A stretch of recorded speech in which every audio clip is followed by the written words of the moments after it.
Coming up on the Upful Life podcast.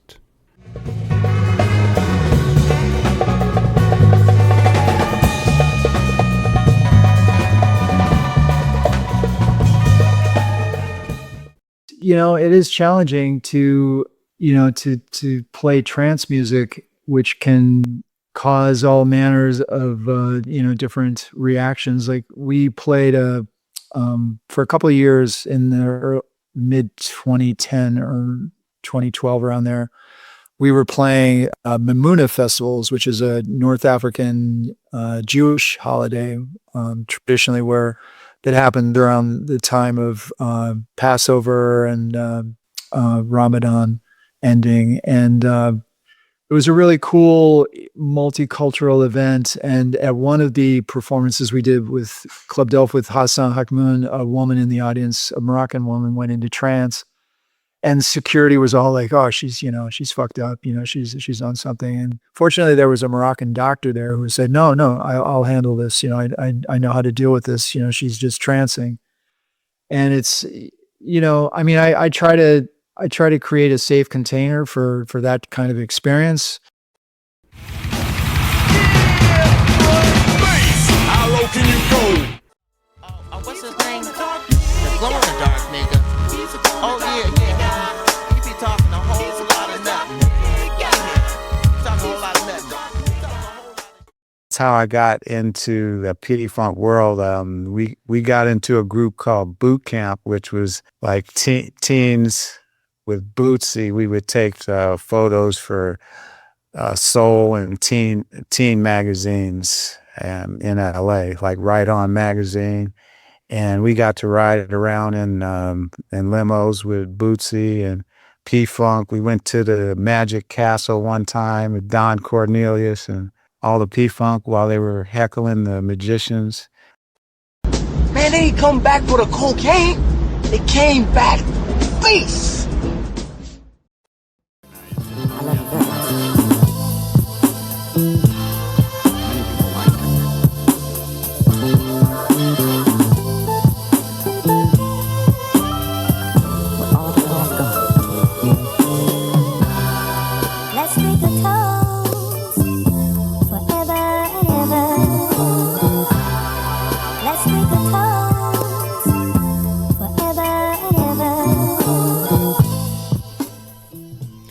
Yes, indeedy.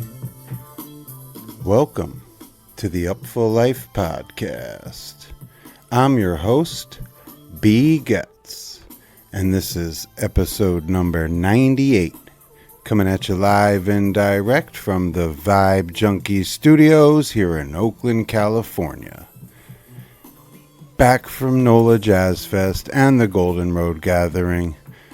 Little man, he's born for this shit. So grateful you are tuning in.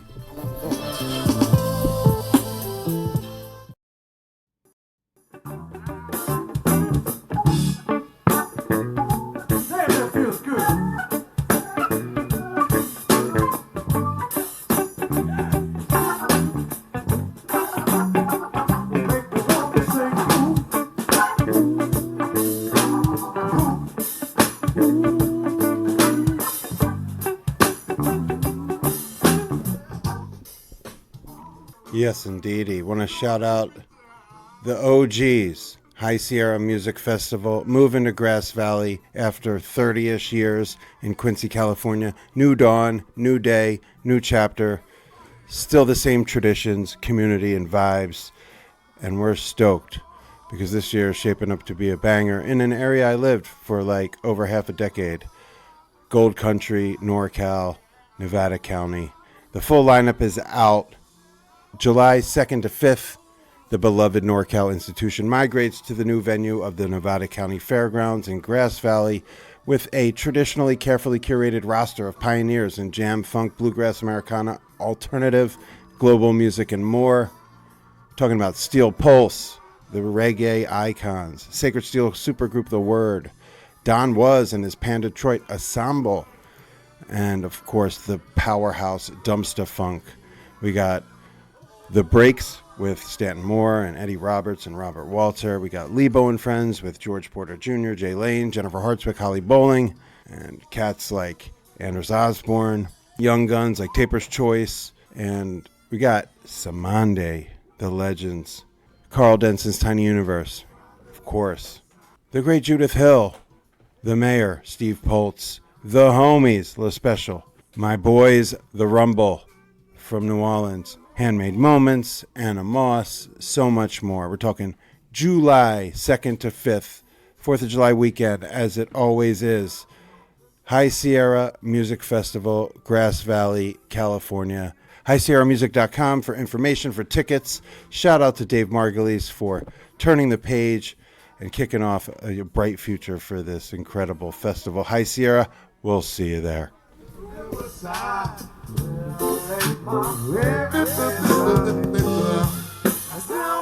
the sky, we gon' make it.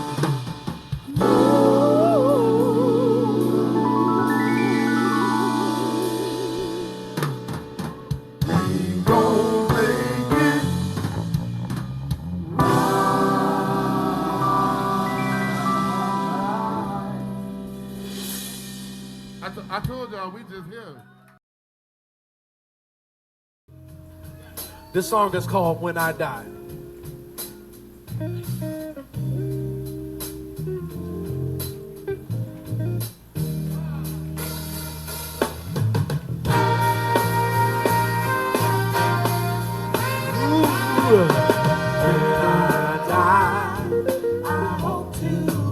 I hope to be a better man than you thought I'd be.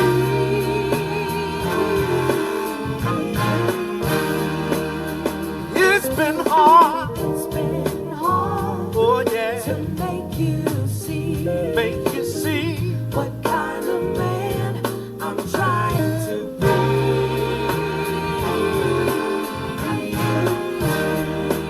All I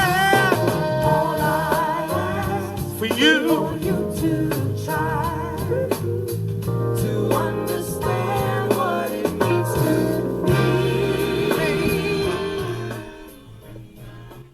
be. Yes, indeedy. This is the Upful Update, episode number 98. That is my man Nigel Hall with the Butcher Brown Big Band doing Motherload, When I Die. Also, best known as Welcome to the Show by Jay Dilla. That's the sample. Such a sacred song, such a beautiful moment for my man Nigel down there at the Jazz Fest in New Orleans. Was blessed to be down there. Didn't catch this show. We only went for a week this year, second week. And I missed a bunch of cool shit first week, but brought Lil Man, young Archer, to his first Jazz Fest, 5.5 months old, and it was amazing. Truly. My mom, she was there, as usual. My beautiful wife, baby mama, Alicia, myself. We had an incredible crew, starting with the host fam, the Foos, Sydney and Michael. Just incredible red carpet treatment. And everybody just surrounded us with love, brought us into the bosom, welcomed Archer to the world, to the community. And the music was off the chain. Of course, we got the Lettuce debut at the fairgrounds. Almost rained out, not quite, and went off beautifully, as did their Rage Fest at night. There's so much incredible music packed into those 6 days and nights. The Nth record release party, the Rumble at the Leaf, Government Magic at Saturn Bar, Sari Jordan in the backyard, Anna Moss in the backyard, and Lanyap stage, and La Special, late night at the Blue Nile. I could go on. Of course, the Meters, the mighty Meters. Reunion at the Sanger Theater on Meters Day in New Orleans, and so much more. I didn't do it wire to wire this year, so I didn't do the big article. I just focused on my favorite band and my homies. Lettuce, doubleheader. You can read that on Live for Live Music. And I've got a little bit of a long-term piece I'm working on about just being a dad and staying plugged into the music scene and incorporating my son and my wife and my mom, and that's going to really be a big part of that article is going to be about Jazz Fest. So I'm trying to bring that to fruition since I'm not doing the exhaustive scorecard deep dive after dark thing that I've done for year after year, and I might return to it. But this wasn't the year for that for a variety of reasons. So everybody I saw down there, show love, and hugged it out. And if I forgot to mention your band, I do apologize. I loved just about everything I saw down there. Now, if you're picking up what I'm putting down, please rate and review the Upful Life podcast on your platform of choice. Wherever you listen to the show, it really helps out. Leaving a rating, and better yet, a review, if you're so inclined and have the time. At the very least, please smash that subscribe button, that like button. Tell a friend. If you have any questions, shoot me an email, b.gets@upfullife.com. Send me a few dollars for making you holla. Go to upfullife.com. There's a support button at the top where you can hit my Venmo, or just shoot me an email if you want to send me some dough another way. You can hit the Patreon /upfullife, however you want to support. But just by tuning in, that's the best way possible. Also want to shout out Golden Road Gathering. You heard me showing them love on the ad reads at the front of the last few episodes. That festival was incredible. Lettuce played a 2-hour banger, the best I've heard from them live in a minute. Double La Special set, night and daytime, so 2 sets from La Special and 2-setter from Sector 9. Laswell was holding it down on the small stage, late night stuff from Polish Ambassador. So great festival, Golden Road Gathering. I wanted to shout them out. They really gave us some incredible treatment as well. And I think that about does it. So there's your Upful update with When I Die in the background, my man, the great Nigel Hall, ladies and gentlemen. And with that, we'll say Jah bless, and let's get into episode 98. Yes, indeedy.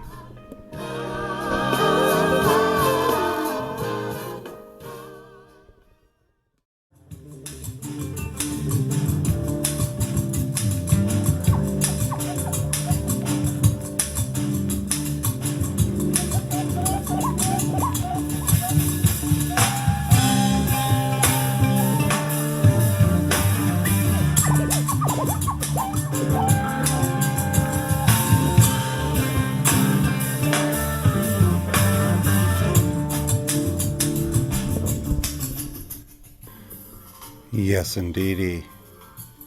Well, after many years, lots of deep listening and study, it is indeed my honor and privilege to let y'all know that Mike Rivard of Club Delph is at your service here on the Upful Life podcast, episode 98. Bassist, soul founder of Club Delph, also plays a sintar, which we'll hear all about.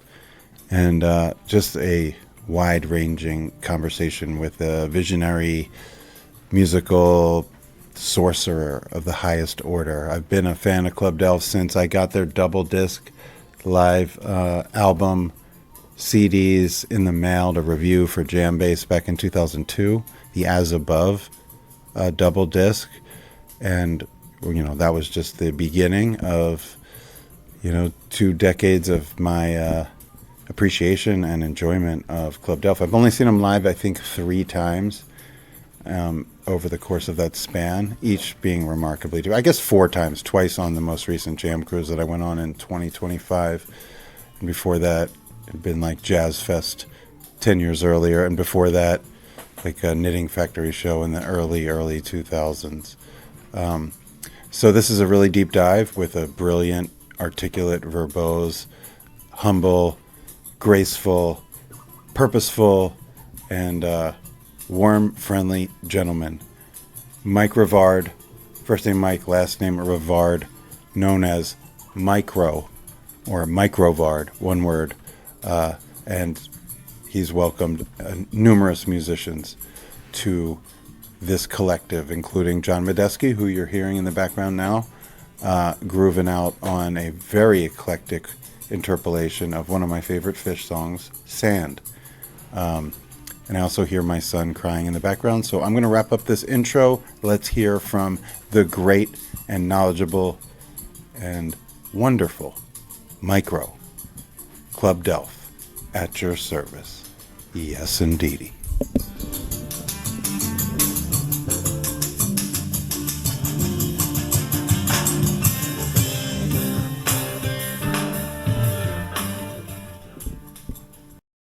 All right, all right. Well, what an honor it is this afternoon here in Oakland, California. Looks like it's just about dusk where my guest is situated. Looks like out in the country, tranquil, beautiful. And I'll say this is 23 years in the making since I received a promo copy of the double disc of the Lizard Lounge album way back when I was a fledgling music journalist for Jambase. One of the first albums I got in advance and got to write about. So since then, I've been a fan of this gentleman. He's been in and out of my life musically and otherwise, and we're going to hear all about his journey. One of the most interesting and truly inspired musicians that we'll ever have on the show. Ladies and gentlemen, please welcome Mike Rivard, founder, visionary behind Club Delph.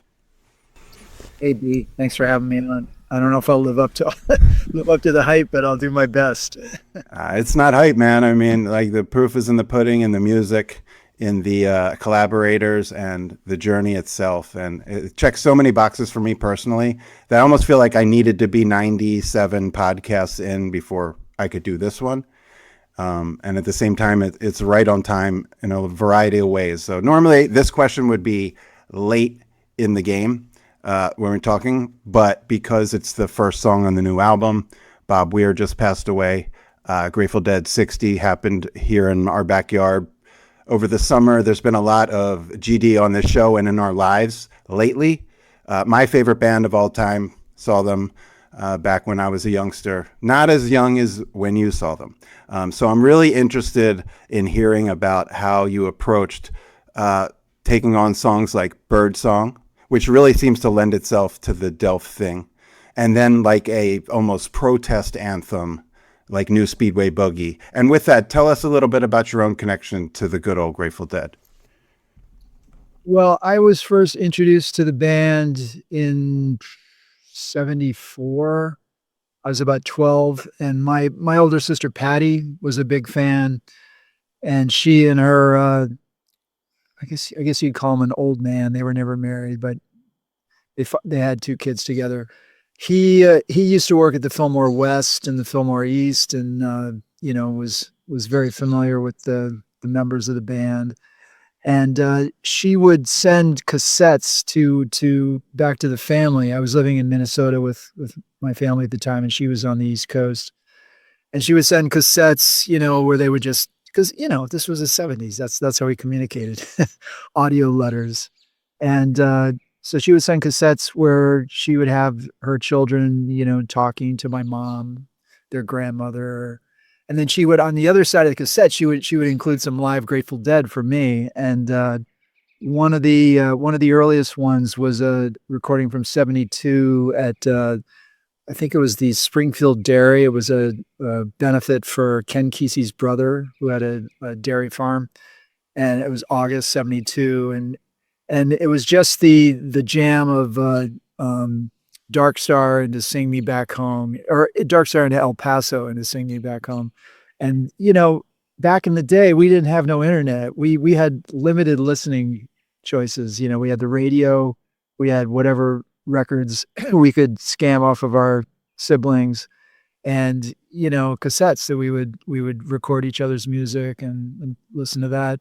So I listened to that tape probably more than any other piece of music that I've ever listened to, with maybe the exception of Debussy's Preludes for Piano by Paul Jacobs, because that's one I come back to a lot. But that Dark Star jam, I listened to it in all states of mind, and it really got me through some pretty, we call them chapel perilous, these moments of harrowing psychic apocalyptic import.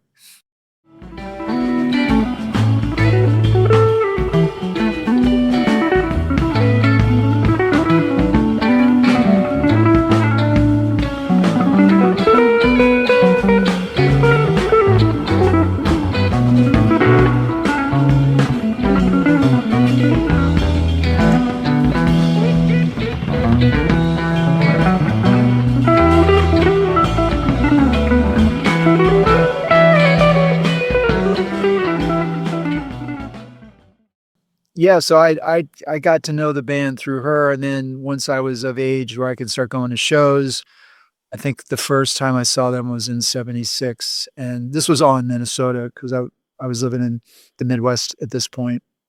I grew up in the South. My dad was in the Marines, and we traveled around to a bunch of bases. But the short stories, I usually say I'm from Minnesota because that's where I came of age. So I saw that. I went on tour. I just, went around and traveled and saw the band. One of my great life adventures was in '79, I think it was. I hitchhiked from where I was living, Forest Lake, Minnesota, out to Red Rocks, Colorado to see the band. They were doing 3 nights, and I went with 3 friends. We split into groups of 2, and it was a classic life on the road experience. I was reading Kerouac's Dharma Bums and camping out on the side of the road, getting rides from. I mean, this is back when you could hitchhike. I know it was a different era, very different world, and so we hitchhiked out. It took us like 3 days, and then the first night we got there, we didn't have tickets for the first nights, and we couldn't get any at the show. So we were just running around in the mountains behind the theater, getting chased around by the mounted police, and and then they actually moved the next 2 nights into indoors into the McNichols Sports Arena in Denver. So I never actually got to see them at Red Rocks. Just heard them from behind the stage.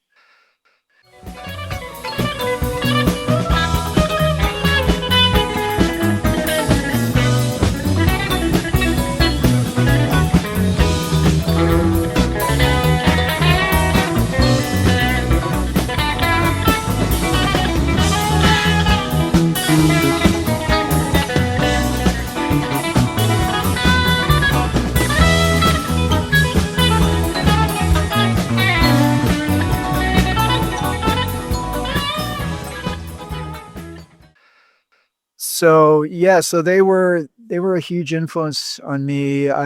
Back then there was a Dead Relic. This was before Relics changed their name. It used to be Dead Relics, and they put out these kind of almost zine-like magazines, Dead Relics, and there was a want ad section in the back where you could send your wants, like whatever shows you were looking for.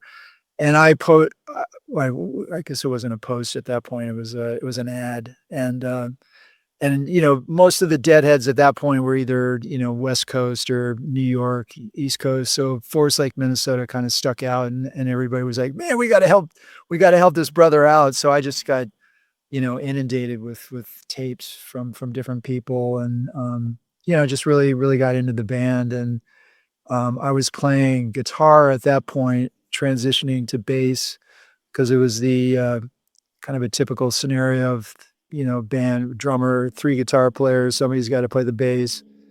And my junior high school had a bass, a Gibson EBO, and an old custom amp. So I got to actually take that home on the weekend. So I became the de facto bass player, and that's kind of how it all began. And gradually, through the Dead, I got exposed to other music, like, the Digga Rhythm Band turned me on to Zakir Hussain and Ala Raka. And, then I started getting into, Ravi Shankar and Ali Akbar Khan. And, they're really kind of just a source of and they were really free with it, acknowledging where their influences came from, and they were very, I found out about, what's his name? Hamza al-Din, because Mickey Hart put out a record of his. And and then that opened up a whole world of world music for me and African music. And, so I really owed a lot to them. And also just, the lifestyle and the culture, I was exploring in the space, traveling the spaceways. And those were huge experiences for me. So, yeah. Oh man, I love that memory lane stuff. It's so beautiful, and everybody's is different, but there's so much symmetry. And I had Blair Jackson, who wrote the Garcia biography, Garcia in American Life. He's a neighbor here, and he came over, and it was just several episodes ago, maybe 6 months. But similarly, just these very wonderfully detailed, nuanced recollections of, the journeys and these sort of like signpost moments that set you on your way, doors that are opened up that lead you in other directions. And I think that Club Delph, in their own way, mirrors that. How many the collaborating, diaspora of everything that's spun out of, Club Delph at your service. Like, the players who've been behind that go in so many extrapolating directions, not unlike you're describing with the various artists that the Dead, the Neville Brothers to Hamza El-Din. It's a wide berth, and it can send you in a lot of directions. I think that's a really righteous lineage. Also, my older sister turned me on to the Dead, took me to my first show. And among the very first tapes, first 5, was that 8/27/72 Veneta, Oregon Creamery benefit, transformative. I also wore out those cassettes. But I really love that tradition, that family tradition of making cassettes. Because I'm 48, so I'm of the generation of tapes. And that's how I found music and the Dead and so forth, post vinyl, pre CD. But the idea of I'm a pen pal type of guy, but love letters through cassette tapes is amongst family. It's just a really wonderful tradition. So I appreciate you sharing that. And also allowing me to kind of open up with some hippie shit, which I probably normally would not have if you had asked me in the past. First question from Micro, likely not the Grateful Dead, but it's interesting. I've come full circle with that. Like when I was younger, I loved the dedicated covers album with like Jane's Addiction and such. And then I sort of just didn't want to touch anything that wasn't authentic. And now that it's truly over and all the aftermaths and, most of the original cats have transitioned, I've really leaned back into like interpretations with integrity, with intention, with roots like you're describing. Again, I was actually kind of shocked. I remembered you being on Simple Road podcast and making reference to some Dead in your youth, which is why I asked. But I was really shocked to see two songs on the new album.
And on that note, my other equal love, like the Grateful Dead, would be the city of New Orleans. And right after New Speedway Boogie is a second line rhythm, straight New Orleans dance in the streets thing, which again, nothing's out of bounds for Delph, but a little bit left field. So how did you arrive at making a distinctly New Orleans themed song? Yeah, it's not what you'd expect from the band, and right. That's a style that I've played second line music. Meters, the Meters were a huge influence, George Porter and Zigaboo, but that's never really penetrated into Club Delph until that song, and it really just kind of came out of my experimenting on the sintir. That's the Moroccan instrument that I play. That's also called the gimbri or the hejouge. They have different names for it in Morocco, depending on what region you're in. And the Moroccans that I hang out with that introduced me to it, they mostly refer to it as sintir. So that's kind of my default word.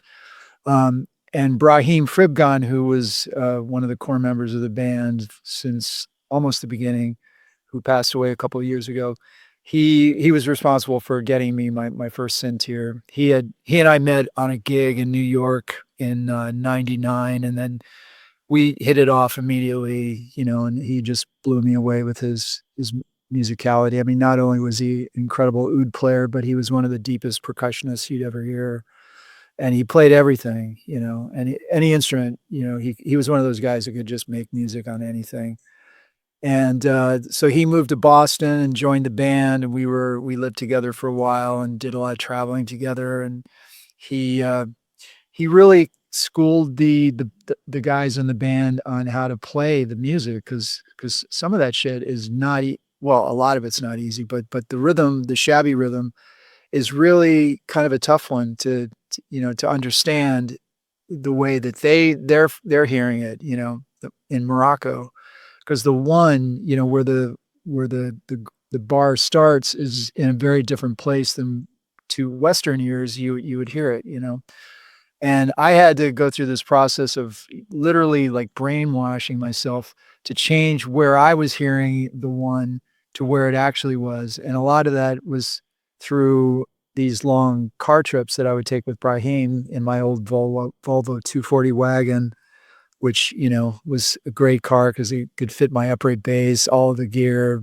bass drum, everything. And, we had a cassette player, and Brahim had all these cassettes because in Morocco at that time, that was the way that the music was listened to and disseminated. There would be vendors on the streets and the Jemal Fana and the markets, and everything was on tape. So he had this incredible collection of Moroccan music on tape that we would listen to. And I would clap where I was hearing the one, and then he would just, smile and shake his head. He corrects me. And then I'd have to play it or, clap it where he was doing it. And there was this cognitive dissonance, but the way I describe it is like, that phenomenon where you kind of look at something and let your eyes go out of focus, especially like an even kind of grid like pattern. And then it sort of takes on this kind of three-dimensionality. It was kind of the audio or the aural equivalent of that. It would just float into place, and I would suddenly hear it the way they're feeling it. And it was an incredible experience. So, we owe a great debt to Brahim. And when I got into the sintir, the tradition that it comes from, Gnawa, is very deep, and it's at least the roots and the origins of it. It's not music for entertainment. I mean, now things have changed, and there's definitely entertainment components to the music, and you see musicians in the square, and it's entertaining, but the true roots of the music is in deep, serious healing. They would perform these all night, sometimes 2 or 3 day long, ceremonies called lila, and that were, genuinely healing for people. They're the healers of that society. So I had a deep respect for that, and I didn't want to be just, the typical white man, coming in and stealing the indigenous music. Having Brahim and the Moroccans, as gauges for cultural appropriation was really important for me, because they were sort of the barometer, and they thought what I was doing was great, so I just kind of went with that.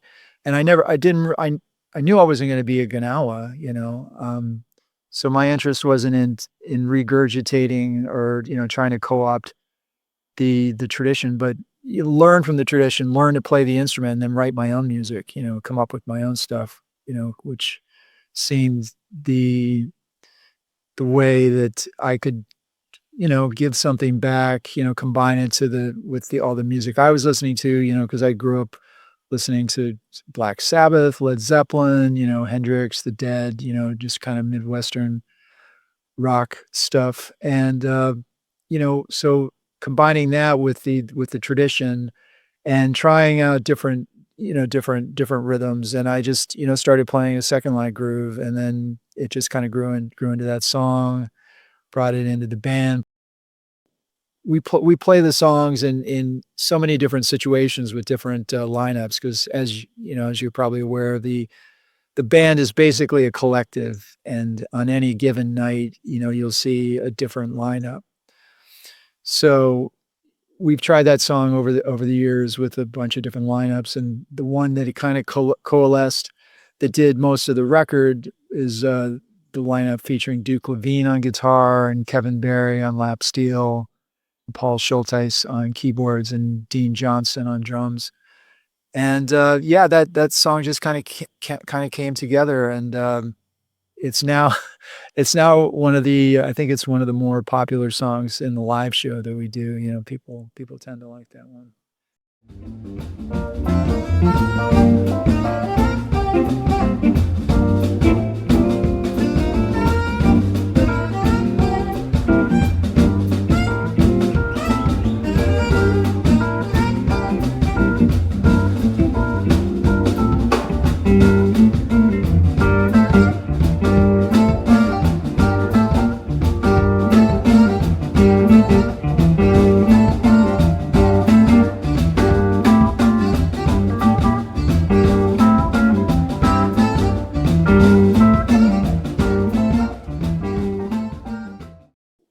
Man, it really knocked me over when I heard it on the record.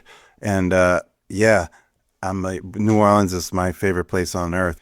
We love New Orleans, so it's really just perfect and symbiosis to go from the GD memory lane to talking a little bit about how you connect the Delft, Moroccan, Gnawa tradition, both to, you know, your own journey from, you know, Geezer Butler Sabbath all the way up through what we're talking about now, and also how you can then take that vocabulary and ethos and sort of port it to this second line thing, which is rooted in also ancient rhythms and clav and so forth. It's just, that's kind of why I do the show, is to connect those dots and thread those needles. So I really appreciate that. I wanted to just, on the topic of Brahim, Before we leave that, could I just give a shout out to Tom Hall, because he wrote the horn arrangement on that tune. I think it's pretty incredible.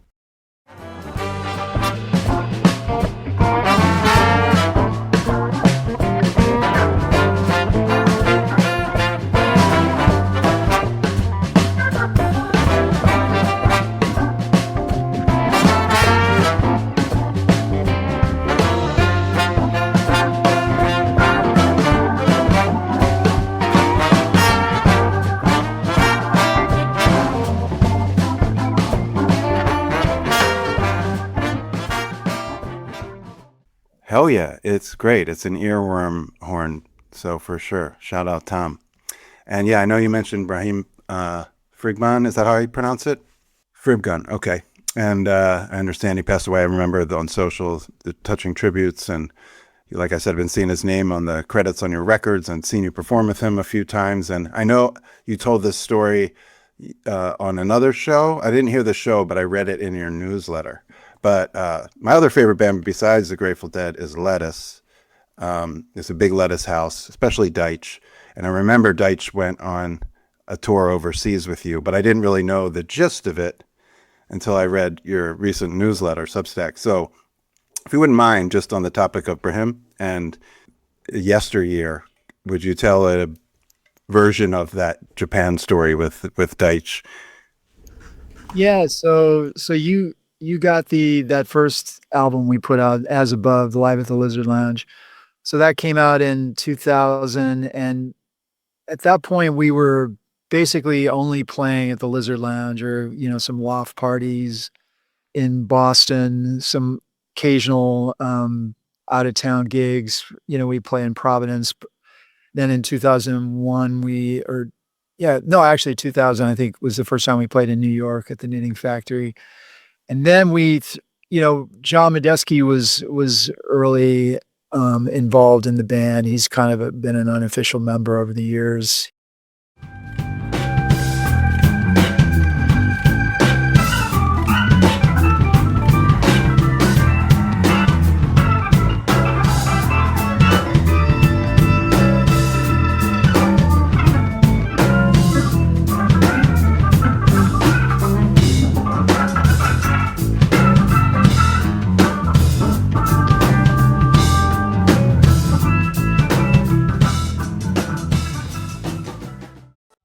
He and I go back to the mid 80s, we played in a band called the Either Orchestra together, led by Russ Gershon. And at the time that I was in the band, Jerome Dupree was the drummer, who was the original drummer from Morphine. And that's how I got connected with Mark Sandman. And then I joined his band, Hypnosonics. And anyway, so getting back to the Japan thing. So through John, we connected with a Japanese promoter named Taichi Kumatsubara. And he brought us over to play this festival, the Hotaka Mountain Festival. And my drummer at the time, Eric Kerr, who's the original drummer in Club Delft, his wife was having a baby, and he wasn't able to go on tour. And I went to see, John recommended that I have Deitch do it. So I went to see him play with Schofield, and I was really blown away with his playing. And I mean, he was a kid at that time, but he could always play. And so he was on the tour, and Alan Malay was on keyboards, Randy Ruse was on guitar, and DJ C was the DJ. And Brahim had a Moroccan passport, which was really not respected by the Japanese authorities, and so he couldn't get a visa, and this all kind of happened last minute, and so the band had to basically fly to Japan without him, because he had to stay back in Boston and go to the consulate and try to straighten things out, get a visa. And this is 2001, so there's no internet, there's no cell phones. We didn't really have any way to communicate with him. An email would come through, and he had been to the consulate. He was on a plane, so we sort of knew he was on his way, but whether he was actually going to get there in time for our set at the festival was really unclear. And the day of the show arrived. Still no Brahim. We're at the venue. We're backstage. There's a TV crew interviewing us. This is like an hour before our set. And in walks Brahim, having traveled for like 30 hours nonstop. And that was sincerely one of the happiest moments of my life, seeing him walk in, and that the set that we played was really, really pretty amazing, pretty joyous.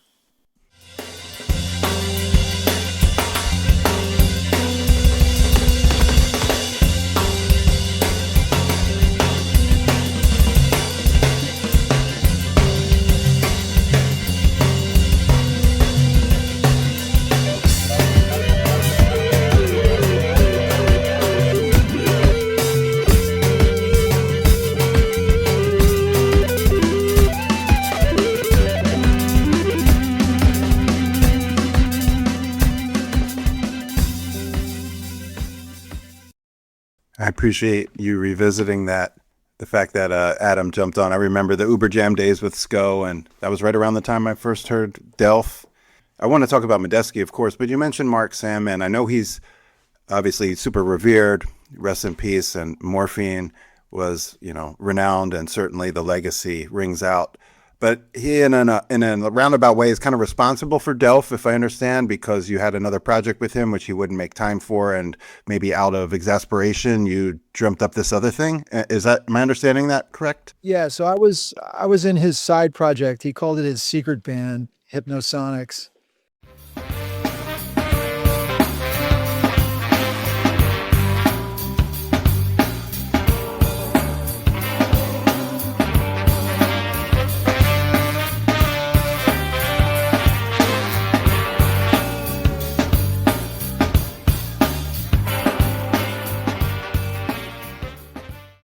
And Morphine was already, super popular at this point. When I first started playing with Hypnosonics, Mark was in a band called Treat Her Right that also featured Billy Conway, who was later in Morphine. And so Hypnosonics was his secret band. He always referred to it. And when Morphine became popular, they were out on the road, and I was continually bugging him to book Hypnosonic shows, and he got a little fed up with it. And he just said, Rivard, you got to start your own thing.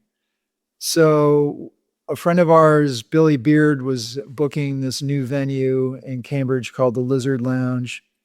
The Hypnosonics played there in 97. And then I just kind of pitched the idea of a night to Billy, like a residency with a, kind of a core rhythm section, but it would just have all different people coming in, remixing the music. He went for it. I was listening at that time a lot to the so-called like liminal and like a lot of the stuff that Bill Laswell was doing. There wasn't really anything like that happening in Boston at the time. So that was my attempt to kind of bring in some of the Crooklyn dub stuff. And Mark, when I was first trying to find a name for the band, I had a few different ideas, and Club Delph was one of them. And Mark was like, yeah. So that's what I went with. And he was on the first show, and he did a number of things with us. He recorded on a couple of tunes on So Below. He's on So Below, the song, and Taint 2.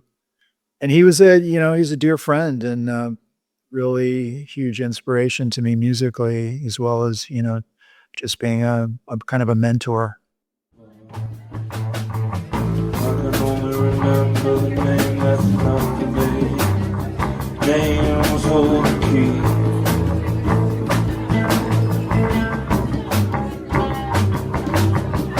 I can only remember the name that's not for me. His name was all the key. The name was all the key. A souvenir memory.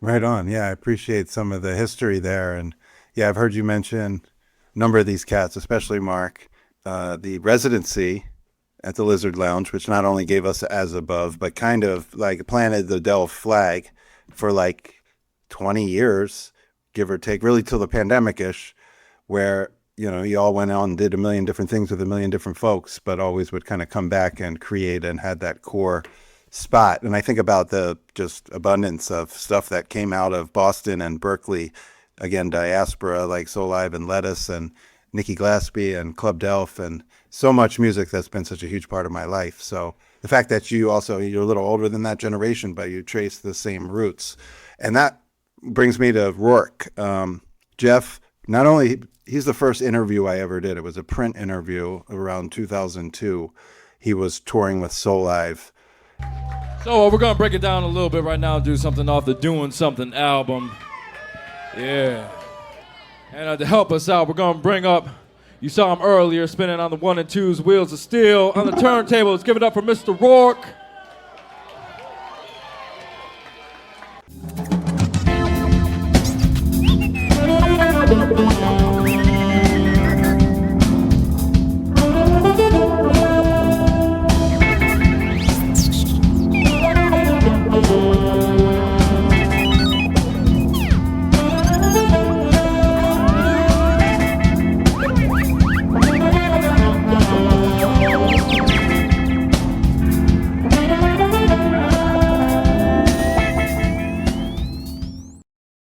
And then he got booked to do his like DJ duo with Axel Foley at a few festivals, and we connected. And the stuff he told me in that interview, he knows this, is like set me on my path, connected me with that whole crew, Kraz, Deitch, Lettuce, Soul Live, so forth. And the fact that he's been a turntablist with Delph this long. And I think back in the day, I always loved the onstage turntablist with like Jamiroquai.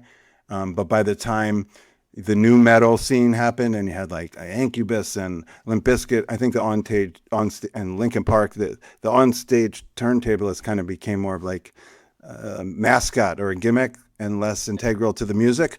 But Rourke survived that wave and stayed in the mix and on stage. And he brings such a different, it's not just like scratching. Of course, he can scratch with the best of them, but the stuff he samples and drops in. And he told me to mention the Terrence McKenna. And then I was listening to a pod with you a few years ago, and you're talking about Rourke being the Terrence McKenna guy in the group. I love that that's what's informing the music. So my question here is, how did you envision Rourke's role as a turntablist then versus now?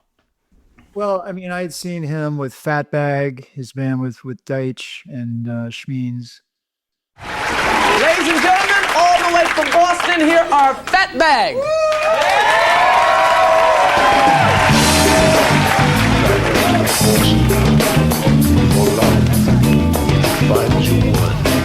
Directs your course. Possible love, right a corner. Do you want to go there? Find out. Do you want high side of your mind? Live your bad times. Reminiscence over you all day and all night. You know, I was really taken with it. His scratching skills were, you know, superb. But the thing with Jeff is he is one of the deepest musicians, you know. I mean, it's no disparagement to DJs, but you know, I mean, he's a true musician. He's the only DJ I'm aware of that can scratch in some of the time signatures that we do. You know, like there's a song from the last album called Lala Aisha and Japtal. It's in 5. Japtal is a North Indian cycle of 10 beats. And it's based on a traditional Gnawa song that I learned from Hassan Hakmoun called Hamdushi. And, you know, it's become a feature for Jeff in our live show. And every night he just blows me away.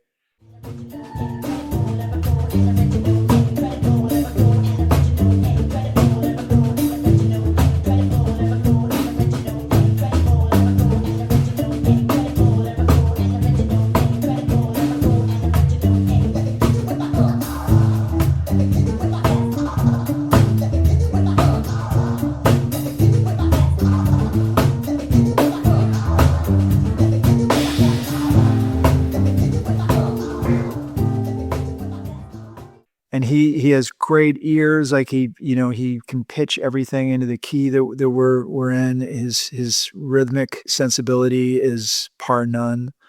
His ability to beat match with the drummers and just always throw in the right thing.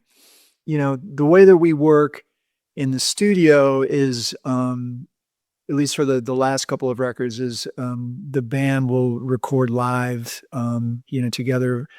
And then Jeff will do his parts afterward. And it's, you know, it's kind of like he crafts his parts to all the holes and all the, you know, it's very arranged. It's very, you know, we'll talk together about like what goes in this section and what goes in this section. And he never ceases to transform everything. You know, it's like I'll spend so much time on tunes and just, you know, get very deep into it. And then knowing that it's going to just all change when he gets a hold of it. And it's amazing what he comes up with. You know, I mean, we laugh about it that he's the secret weapon, but you know, he really is. And I've been friends with the Terrence McKenna estate. I'm friends with his ex-wife and the mother of his kids, Kat Harrison, and friends with Finn McKenna's son. And I recently was in touch with Clea, his daughter, because she's handling the estate now and all the intellectual property. And we used some samples of Terrence on a couple of songs on the new album, and I wanted to, you know, make sure that all the proper channels were gone through and respect was given. So it's really gratifying to have, you know, the permission to use that. And you know, he's been a huge influence on me and the music. Without going into too much detail, you know, anybody who's familiar with his work and his, you know, 5 grams in silent darkness protocol. I remember one very epic trip I had. I had taken mushrooms the previous Saturday. I had taken a full dose, which is 5 dried grams. You know, those are some life-changing experiences. And contact with the elves was very influential in the naming of the band. And, you know, so his voice kind of powers through a lot of the songs, and his thoughts and his ideas, which have burrowed into our brains, and now we're sending them out to other brains to find a home in other heads. And Jeff, yeah, so he's also one of the best human beings I know. Like, he's just genuinely awesome. I mean, on a personal level, he's helped me out considerably. Like 2.5 years ago, I fractured my ankle, and I couldn't drive, and he took all my gear for me to gigs and gave me rides. And on this most recent tour, my car was packed to the gills, and he schlepped all the vinyl. And he's just a good dude. He's such a great dude, and his musicality just continues to blow me away. He just surprises me at every moment. Operating correctly. Go, operator, operating correctly. Go, operator, operating correctly. Go, operator, operating correctly. Go, operator, operating correctly. Go, operator, operating correctly. Incredible, ever go, and original. Incredible, ever go, and original. Incredible, ever go, and original. Incredible, ever go, and original. I couldn't agree more. He was always great to me. I don't know him that well, but he spoke to me like we were old friends in that first interview when I was just a little guy, and he gave me the keys to the kingdom. And even before we spoke, you and I, Mike, he was kind enough to give me a couple bullet points. And I just loved the evolution of his role in the band. And funny side note, we'll get to Jonny G in a second, but my favorite La Special song is called Boundary Dissolution and samples McKenna. It's from 2020. They rarely play it, but I love the symbiosis there. If you look at thousands of these experiences, they dissolve boundaries. They dissolve boundaries between you and your past, you and the part of your unconscious you don't want to look at. Yeah, I know those guys. They're Terrence. Yeah, before I ask about Jonny, because that's really in the present tense, I wanted to just double back to the Gnawa thing, and specifically, because I know you've spoken about this before, like the healing power of this type of music. And this was before like the spiritual music scene really kind of perforated and crossed over into festival culture and Burning Man and all that.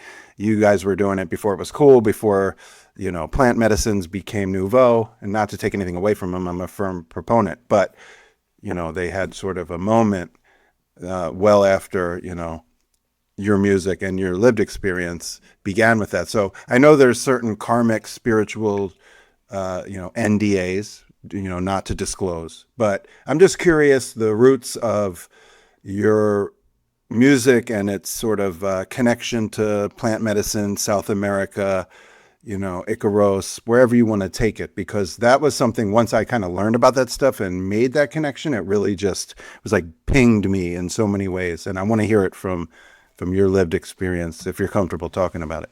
Yeah, I mean, when I was going to, around the time I started going to the Dead, I was reading a lot of Timothy Leary and Robert Anton Wilson, who was very influential in my life and my kind of worldview.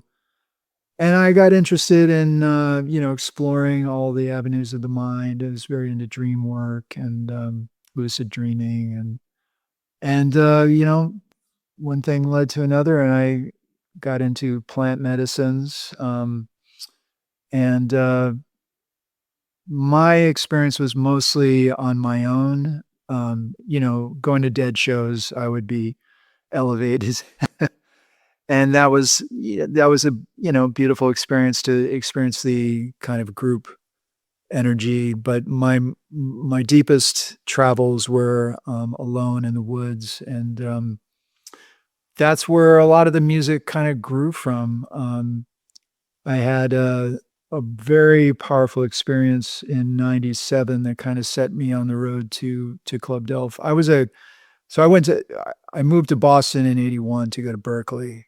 Moved from Minnesota, and I was a bass major, and then I changed to a bass minor and a composition major, and I was a traditional composition major, and I had a terrible breakup in my senior year, and it just kind of created this writer's block, and I didn't write any music for over 10 years. I mean, I improvised and would contribute some riffs to Hypnosonics, but there was just something that was really kind of blocking me from actually composing my own songs. And then I had a long relationship starting in the late 80s with this isolated cabin in Maine. I would go up to several times a year, knew the owner, and I could just go up and, escape the world. And this was, back when you could really escape the world, because we didn't have phones. You didn't have little pocket computers. So I would literally disappear for, 4 or 5 days, and I'd hike up the mountain with my bass. And I wasn't playing sintir until like around 2001. And I would, travel the spaceways, and that was, those experiences are kind of baked into the music. I don't feel a need to like speak about it overtly, because it's very deeply personal. And I think there's a danger in the world today to just kind of let it all out, just put everything out there. And I think it's important to be respectful of things in your life that are sacred, and not, share them with too many people. I don't know. But those experiences were very deep for me. And so I got into Terrence and started, hearing about his travels in the Amazon, and working with shamans. And I started going to the Amazon in Peru, doing a dieta every year with a shaman at a retreat center. And that was, that was, I guess, as close to a religion as I ever really had, based on plants, because plants are the true, they are the ones who are really controlling everything. We're just, humans we just think we're in charge, but it's the plants. Yeah, I think that's really deeply communicated in the music. And you don't have to tell the stories, because they're told, in their own way through the music. But I did want to, ask about it, because I've heard you mention it. And I think it's kind of obvious in certain ways, the inspiration and also the healing part.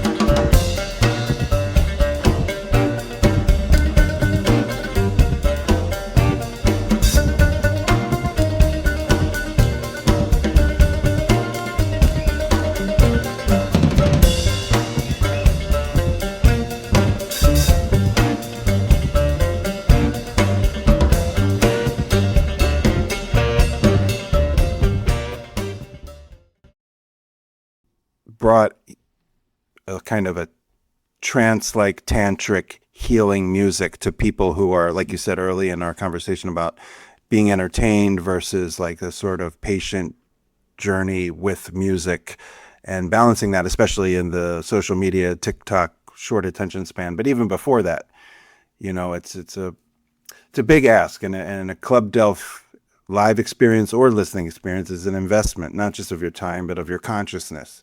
And so, like, to be delivering such, like, you used the word sacred a few minutes ago, and that's true, like to bring something sacred that's rooted in rhythms and instrumentation and energy that's healed people, like, literally in another part of the world for centuries, is a powerful drug, way more powerful than a fistful of psilocybin, powerful as that might be.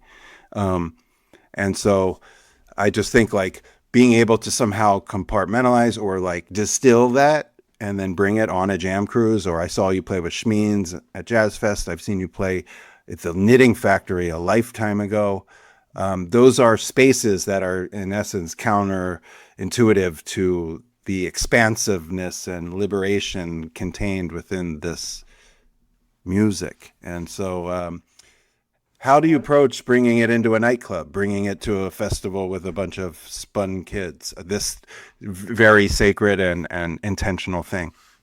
Well, that's a challenge for sure. And I don't want to come off as being anti-entertainment. I like being entertained. Of course.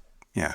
But it is, it is challenging to play trance music, which can cause all manners of different reactions. Like we played a for a couple of years in the mid 2010 or 2012, around there, we were playing Mamuna festivals, which is a North African Jewish holiday, traditionally that happened around the time of Passover and Ramadan ending. And it was a really cool multicultural event. And at one of the performances we did with Club Delft with Hassan Hakmoun, a woman in the audience, a Moroccan woman, went into trance. And security was all like, "Oh, she's fucked up. She's on something." And fortunately, there was a Moroccan doctor there who said, "No, I'll handle this. I know how to deal with this. She's just trancing." And it's, I mean, I try to create a safe container for that kind of experience, but there's only so much I can do. When you're playing a venue that there's bouncers and it's not the ideal situation, but I think we try to travel the middle ground, because I like to play music that's going to make people dance and be excited and be happy to be with their friends. But there's something that and it's not something you can actually go into it like with intention.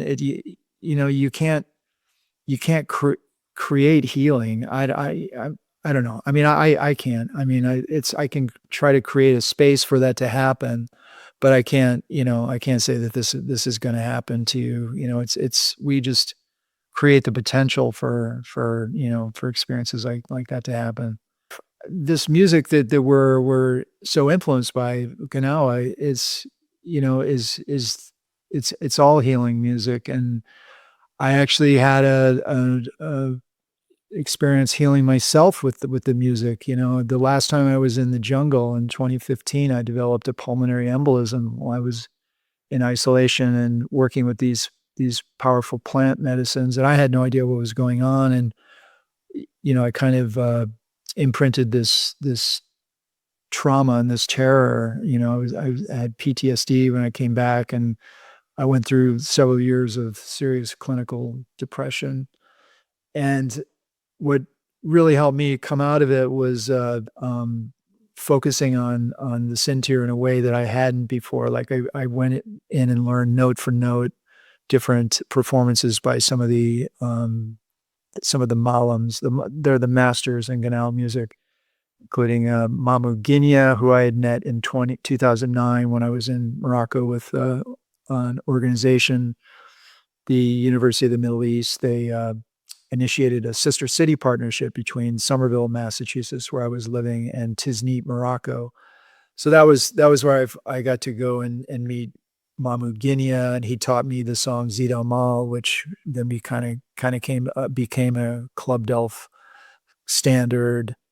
And so I just started learning note for note music of his, and Mustafa Bakbo had recorded. There's an amazing album. I don't know if it's streaming, but you can find it occasionally. It's a Bill Laswell produced record called Night Spirit Masters on Axiom, and it's a collection of Gnawa music, and it's one of the best recorded sintir sounds ever. This guy Billy Uhlman went with Laswell to Morocco to record it, and he just got an incredible sintir sound.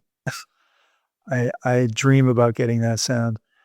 Mustafa Bakbo played this incredible version of Hamuda, and I set about learning that note for note, which for me was really helpful, because I was in such a dark place. I couldn't sleep. I had terrible insomnia, and just to have something positive to focus on, and just trancing out on that music was incredibly helpful for me. And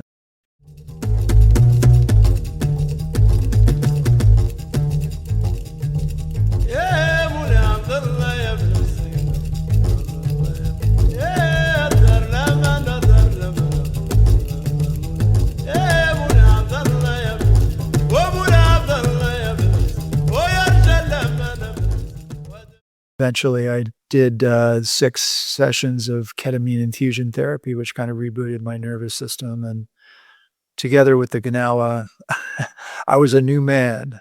Yeah, so that was kind of a self healing that I did with the learning to play that traditional music in a way that I hadn't really applied myself up till then. And Right. That's intense. I just wanted to honor you, taking it there. That's a real vulnerable share. yeah, I mean, that's not an experience I would welcome having again. It was seriously, a really dark time. I thought about just dying would be a better alternative, and it's really created in me a deeper empathy for people who struggle and a deeper desire to uplift, to play something that can uplift people, but not in an up with people kind of way. I mean, still honoring the darkness and the shadows, and but introducing some some manner of hopeful outcome for whatever humanity is poised at the edge of. Well, I've always loved the darkness in Delft music. And at the same time, I love that you were able to find some kind of like healing serum through revisiting the core essence of the sintir, an instrument that you got. It sounds like you got into it in 2001. And so you kind of jumped into the deep end. And then all these years later, I'm like back to the core essence of the Gnawa real book, for lack of a better term.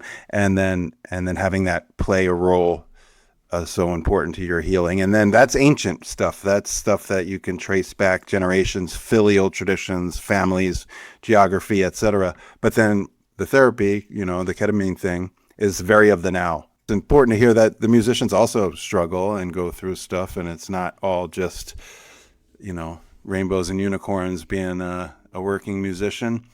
Before we jump to some of your current situations, I wanted to just revisit something that was core for me with Delft, which is and what triggered this was you mentioned that North African Jewish holiday gathering where the woman went into trance, which is a really interesting story, by the way. But I'm of Jewish heritage and raised Jewish. I'm not currently really practicing, but some of the heritage is still of importance and sacred to me. And one of the things I really clicked with Delft was father and son, Joe and Mat Maneri.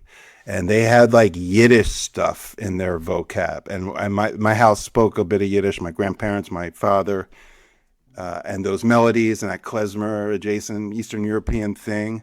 Because I'm hearing this Moroccan trippy trance stuff that we've been talking about for a while. And then violin and other stuff coming in with Yiddish vocab. So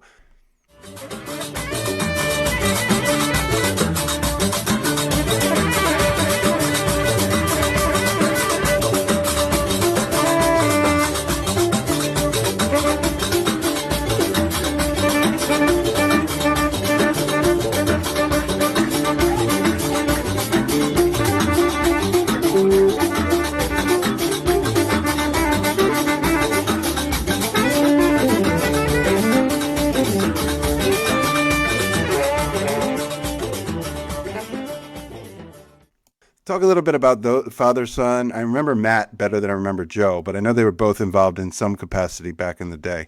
Yeah, I mean that was the beautiful thing about the Lizard Lounge gig. We had a bi-monthly residency from '98 up until the pandemic. So for 22 years we played twice a month, and it was really a laboratory to try everything out. There would one week there'd be a Ghanaian master drummer, another week there'd be Reeves Gabrels, who was playing with Bowie at the time.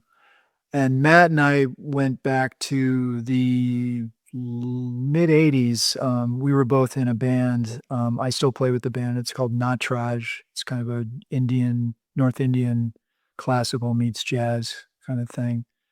And Matt was in the band for a while. And then I played in a couple of bands that Matt had, House of Brown and the Rhythmic Ensemble. And those were really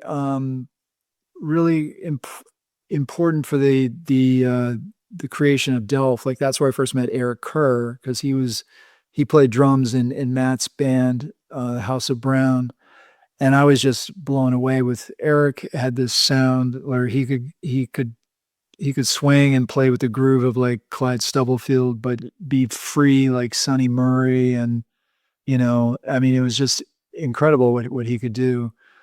And through Mat, I started hanging out with his dad, and his dad is one of the great figures in music history. I mean, he's not nearly as well known as he should be. Sadly, he's not with us anymore, but he developed an incredible system of microtonal music. He's, a maverick on the same level of Harry Partch. I don't know if you're familiar with him. He was an American composer in 50s and the 60s. Definitely check him out. I mean, he was a guy that created his own musical language, created instruments to play it. There was this whole theatrical aspect. It's incredible. I mean, just amazing. And Joe was at that same level. And he was definitely, he traveled in with one foot in both worlds. I mean, he would go into trance on stage. There's a video of us playing at the Knitting Factory on 4/20/2000 that when he's not playing, when there's not an instrument in his mouth, he's still playing the music. He's like channeling deep energies, deep ancestral and spiritual energies, and that I miss that element in the music so much, and the times that he would play with Brahim and they would combine that deep Yiddish, other thing, and that Joe and Mat were bringing in just this like old soul music, and with Brahim's Moroccan element, those were some amazing times. Somebody sent me a link to a Lizard Lounge show from 2002. There was a night when it was a very Moroccan forward night. Brahim had a bunch of friends visiting in town.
And those nights were always the most amazing when you have a room full of Moroccans all clapping, and they know where to clap.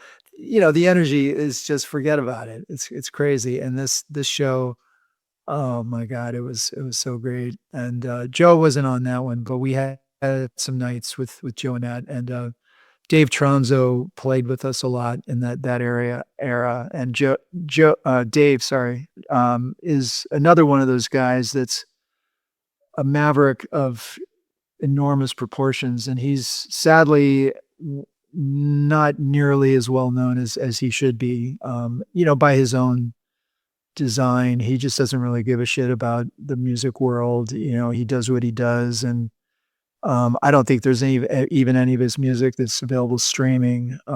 He was active at a time when that's not as well documented now. It's hard to hear. It's hard to get a lot of those recordings.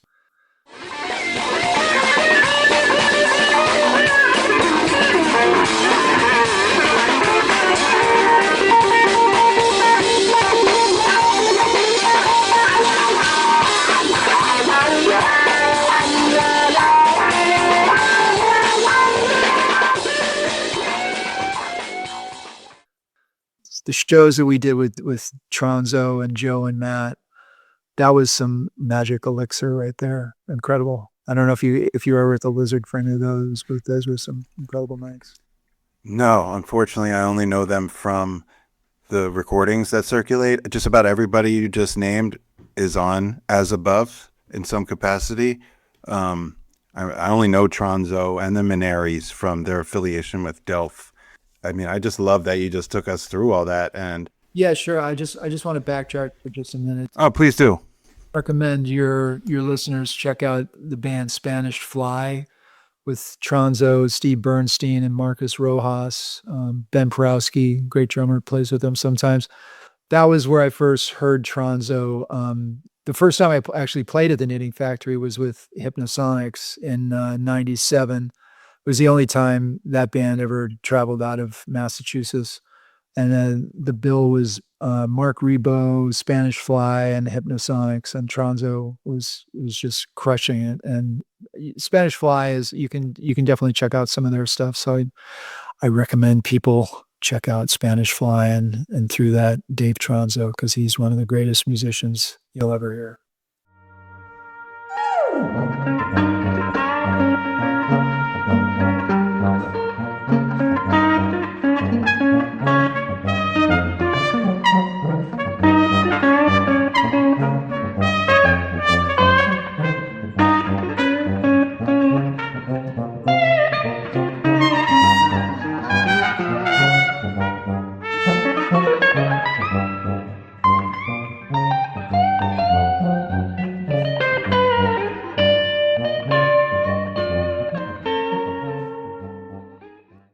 We love Stephen Bernstein, Big Sex Mob House.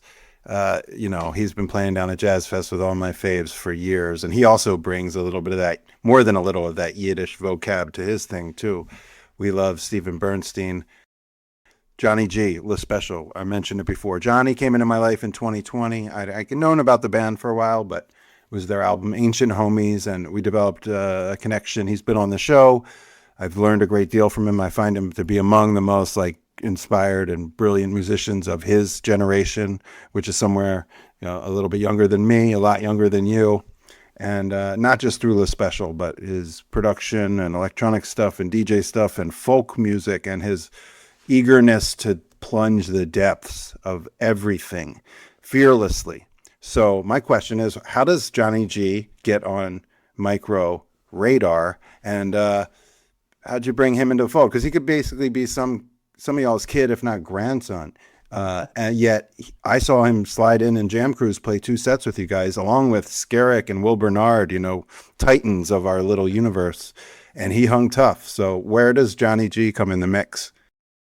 Yeah, well, Johnny's a deep cat. He and the guys in Le Special, I think, were, big Club Del fans. They saw their share of Lizard Lounge shows. So he was pretty familiar with the music already and offered his services. And we actually played one of their Le Getaways a few years ago, which is lots of fun. Amazing what those guys have created with that. I wish I could do something along those lines, but so big up to them. And I just got him on a gig, and he sounded great. He has the ability to repeat himself, which is really important, i.e., essential for playing trance music.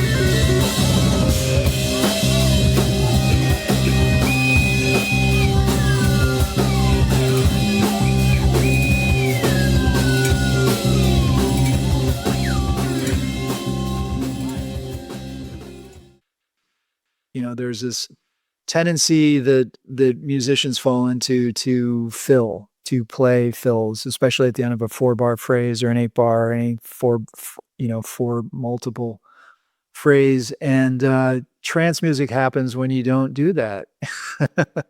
And that was a hard lesson that Sandman actually taught me, because in Hypnosonics, he would turn around and he would say, "Rivard, don't fill." You know, he was like a drill sergeant. And that just pissed me off. Like, you know, because I was playing all this hip Jamerson stuff. And I was like, "What do you mean, man? You know, I'm throwing in this bootsy, you know, stuff, you know." But that was a deep, deep lesson that, I mean, I wish he could have conveyed it in a less derogatory, insulting way. But, you know, I definitely learned from it. And it's all about not repeating yourself, not changing up what you're doing. And Jonny really gets that, you know, and I dig that, because that's a really hard thing for people that have come through the Berkeley tradition and jazz. It's, you know, if you're repeating yourself too much, it's boring. You know, it's like you gotta, you know, keep changing it, you know, variations. But to really play trance music, you got to get past that. And it's a very psychological thing. You know, it's put me through some very serious mental changes. But again, I get back to that thing of the sort of aural equivalent of, you know, your eyes going out of focus and then everything kind of clicks into place. And that's, you know, that's what it's about when the band is, you know, like listen to Fela or, you know, the Talking Heads, Remain in Light. It's like everybody has their place in the music, and it all goes back to Africa, you know, like.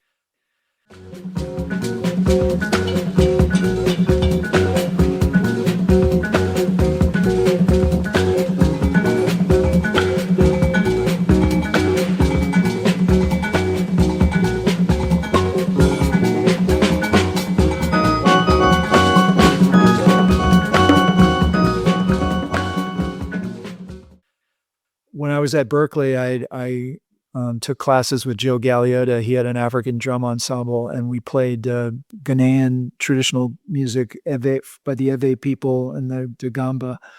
And that music is all based on these like interlocking parts, you know, that don't change. Like you're playing, there's this high pitched drum called the kagan that's just going like the 3/4 of a 6, you know, like of the third and fourth sixth, you know, and you're doing that for like an hour without shifting it, you know, and that will definitely put you in a different state of consciousness. And so that aspect of, you know, keeping a trance going by just playing the same thing is something that the Sandman really, really instilled in me. Right on. I love that. I love how you drew a line from Jonny G's discipline and willingness to, whether it's submit or surrender to the flow, and the sort of collective whirling dervish trance that comes together when everybody's locked in like that. I think you've referenced Fela as a great example. Reggae music can be like that. Even the JBs like James Brown, also dictator. I don't know if Fela was quite a dictator, but obviously James is famously would turn around and bark at his guys. You know, so Sandman wasn't alone in that sort of domineering role. Yeah, I definitely, you know, maybe it was from my military upbringing, but I definitely resonate with tough love, you know. And getting back to Jonny, I'd also like to say we have a simpatico that's also based on a love of horror movies. I was born on Halloween, and my whole life I've been drawn to the kind of shadow world and the macabre, and we both kind of vibe on horror movies and are always recommending different movies to each other. So yeah. I love that. You know, his bandmate Luke has a horror movie podcast. I'm sure he's told you, or it's past tense years ago, but they're all buffs, big time. Yeah, Luke and I have definitely traded some. Oh, I don't doubt it. Okay, one other question. Not necessarily about the music, but about the music industry and specifically like late stage capitalism, corporatization. I understand, like myself, you're a big proponent of the independent venue and the independent just way of doing business outside the corporate monoliths, which is becoming harder and harder. I've worked for a few of those venues over the years. One of my close friends is Chris Perella, who runs the Ardmore Music Hall, formerly of the Blockley in Philly. So I've kind of had a real inside baseball view of how that works and just the vampiric life-sucking force of Live Nation or AEG and how they've just infected everything. So I am a huge proponent of the independently run, owned, operated music venue. I understand you are the same. I want to hear you testify on that. Well, obviously, I mean, our roots are in, one of the greatest independent venues ever, the Lizard Lounge, which is our home. We don't play there as much anymore. We, get there a couple times a year. And it was like, it was being part of a family. I know the owners, Charlie and Holly, and all the staff, and it was, there's truly like a esprit de corps, just this family mentality. And I think what we do finds its place much more easier in places that are non-corporate run, like on this leg of the tour we just did. We just put out a new album, Loon and Thrush, last week. And there were some corporate stops. The last show that we played, the Cambridge show, was Sinclair. But I dig the Sinclair. I don't have any problem with that. But then again, we played places like Afterthoughts and Waitsfield, which is an independent venue, De La Luz Soundstage in Holyoke, Oxbow in Portland. I'm not going to disparage the corporation stuff, because I've had some great shows, playing in Bowery Presents and, City Winery. But I definitely think that, especially with the state of the world now, it's so important to keep the independent venues alive, because they're not driven by the bottom line. There's not a stockholders or who are determining what gets played. It's the it's what the venue owners like, and I just love playing cool independent venues like the Dance Hall in Kittery, Maine. That's one of our favorite places. And we're playing the Colony in Woodstock next week. The Egg in Albany. I think it's just really, really important to celebrate and support, independent venues like that, because that's where the shit really happens. Yeah, that's Northeast, my old stomping grounds. I love a lot of those places. I lived in Vermont for a long time. I'm from Philly area.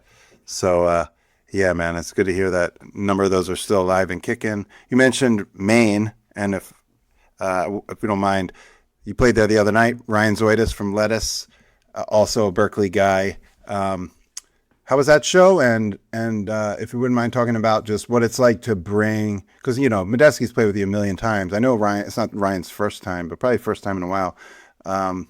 Bringing just guys in for a night. Do you send them stuff? Do you ask them to come in blind and just surrender? What's the modus operandi for like the random sit-in or guest for one night only? I mean, it depends. If the person reads, I'll send them charts. I'll send music to listen to. Ryan, we have some horn charts. This Tom Hall wrote some great horn arrangements on the new album. On the last album we did, Andrew Foliano wrote some really nice charts. So I sent him, the horn charts to the songs and the tunes to listen to. And this was his first time playing with us. I'd never played with him before. We've played with, of course, Deitch and Schmeens played with us at Jazz Fest, I guess. Yeah, I was there. Yeah, that was great. So Zoidis is the preferred Lettuce musician to play with us, and he crushed it. I mean, it was like one of those really rare first times that feels like he's just always been there. I mean, he memorized the tunes. Like he didn't have any charts. Like he just memorized the shit, and it was so much fun. And I think he dug it, and hopefully we'll be doing it again, because it was everybody had a great time. We really.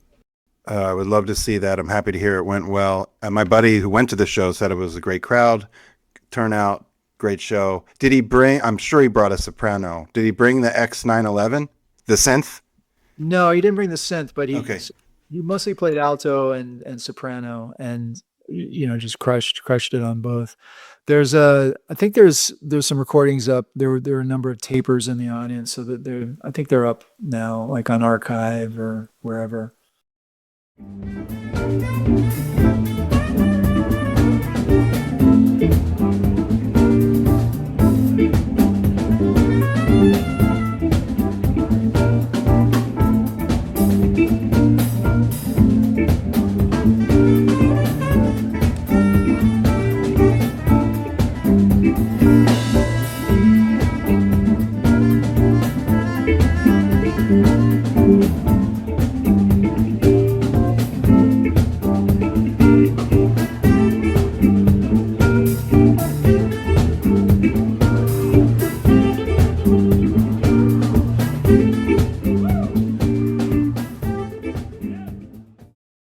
I want to thank you. We went much longer than I planned. I learned a great deal. You mentioned Loon and Thrush. That's the new record. And the links will be in the show notes, the website. Everybody can listen.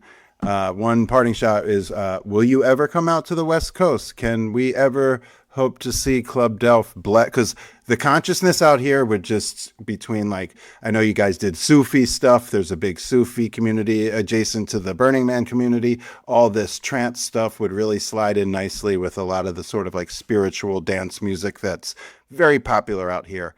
So any chance of a West Coast run? You never know. I mean, it's not for lack of wanting to be out there. I mean, it all comes down to economics, getting the band out there. It all comes down to, what we do is definitely out of the norm. It's hard to present. It costs money to get the right musicians out there. Trance music happens over time. It doesn't happen in little sound bites, and we're sort of under the radar. So if you want us out there, just keep spreading the word. And, the more people listen to the band's music and request us to play, maybe we'll make it out there. We're trying. It's not for lack of trying. I don't doubt it, man. And I know it's tough. I'm always in the specials here. They come out West every 3 years, and I'm just like, what the hell? But when they do come out, it's well received. So my thinking here is that I go to a lot of these events, especially festivals that kind of cross over in the worlds of, we're talking about between the jam thing, the electronic thing, the spiritual thing. I've been in these tents. I know how Delph would land with this community. I feel like two big festival hits, and then the sort of tributaries in all the little towns out here in Cali and Oregon and Washington. I mean, I'm telling you, and then one run, it's over. Ask Toubab Crew, another band that's way off the radar with instrumentation that's unconventional, and they play out here every year because they had a couple huge festival hits 20 years ago that changed lives. And it's not too late for the Delph. I'm going to get in some folks' ears. Yeah, well, I would love to do it. I have no doubt that we slide right in. Right on, man. Well, I thank you for being generous with your time and very just blessing us with this perspective and stories. You've lived a really magical life, and I'm grateful for your time, your energy, your music, and this conversation. Yeah, thanks for having me, Pete.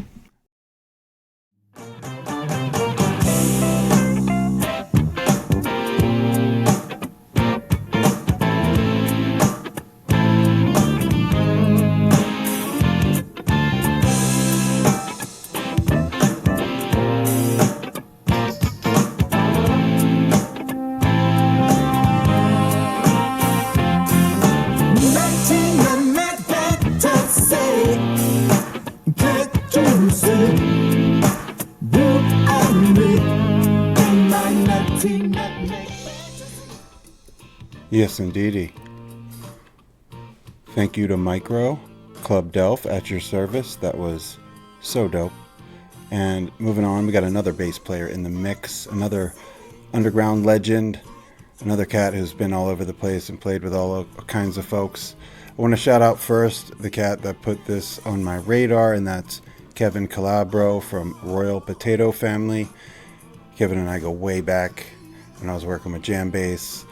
And he's just been an absolute gem and an asset and an ally and just a great dude, and also does really incredible and important work independent artists and all types of genres. Some of the stuff he sends me is way over my head, but this case, and many times in the past, directly in my wheelhouse.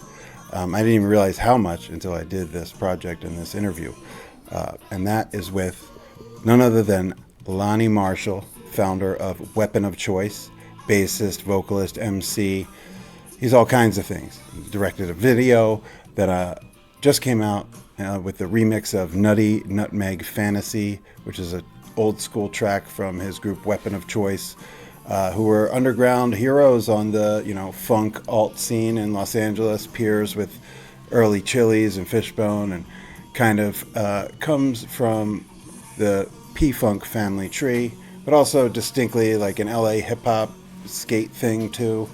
Just really interesting. When I finally got a look at this dude, I realized I'd seen him all over the place over the years. He's easy to remember, and also has been a part of lots of cool stuff, not only Weapon of Choice, but he was down with daKAH Hip Hop Orchestra, who I saw at Jazz Fest 2003, I want to say, 2004. Huge 60-piece ensemble orchestra making dope hip hop. He also worked with the late great Joe Strummer of The Clash on one of his on his debut solo album, in fact, and it has a very big influence on it if you hear the music, which we do hear a little bit of. And he's been with a ton of other stuff. He backed Snoop Dogg live on Jay Leno with his band Weapon of Choice. They played all kinds of festivals out here on the West Coast over the years, and the dude's kind of like an underground legend, and it was an absolute joy and education to get familiar with his whole journey, which we discuss, and you hear a bunch of his music. And his brother is Arik Marshall, who was briefly the guitar player for Red Hot Chili Peppers when Frusciante quit the first time and before Dave Navarro joined, and he was on that 93 VMAs that went absolutely crazy. And we talk about that. We talk about his brother and their, band as kids, Martial Law, and a whole lot more. So this was great. Thanks to Kev at Royal Potato. Thanks to Lonnie. It was a great conversation, and I really learned a lot, and I really think y'all will do the same. And with that, let's hear a little bit more of Nutty Nutmeg Fantasy from Nutmeg himself, Lonnie Marshall, Weapon of Choice. Yes, indeedy.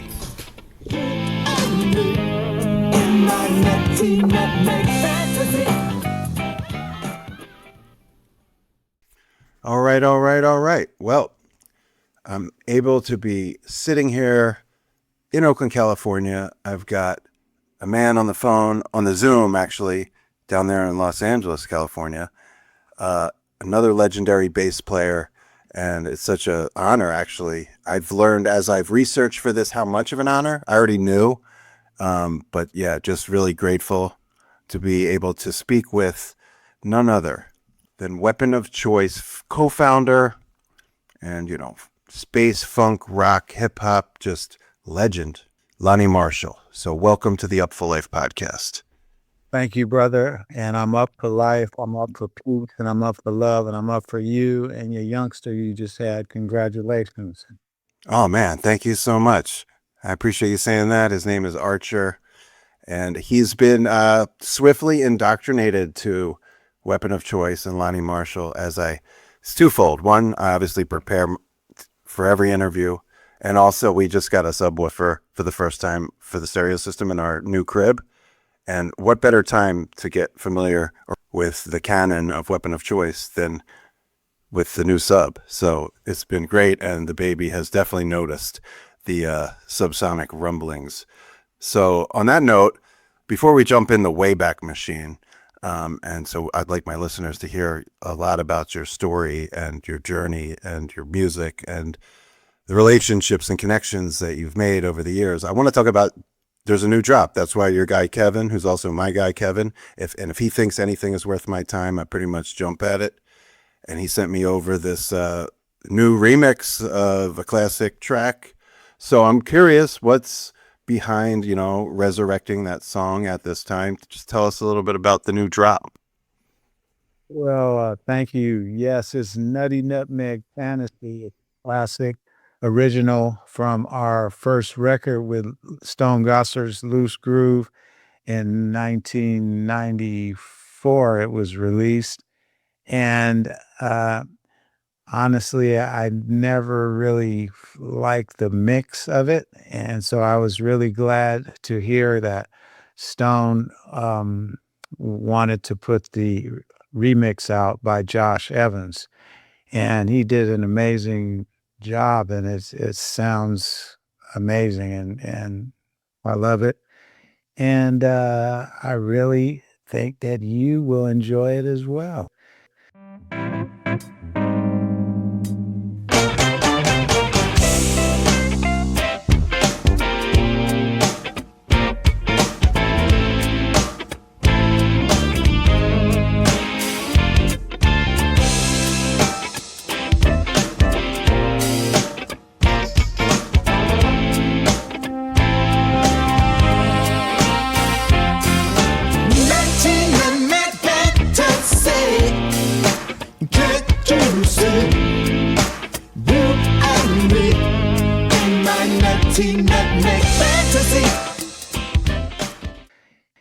And there's a video that I edited and directed, and a couple of my friends, one is Nori in Japan and the other is Seth, and they did animation for it, and it's archival live footage from the Wayback Vault, and it's all on Mega Nut Music is the YouTube channel. You could check that out.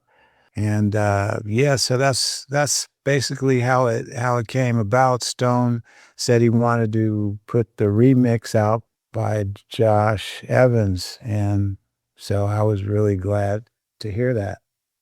That's dope. Yeah, I can imagine. People have mixed emotions when you like a classic seminal record, kind of like the remaster or the re-edit or whatever. But sounds great. I was really stoked. It kind of makes it a bit more contemporary and like vibrant in the headphones.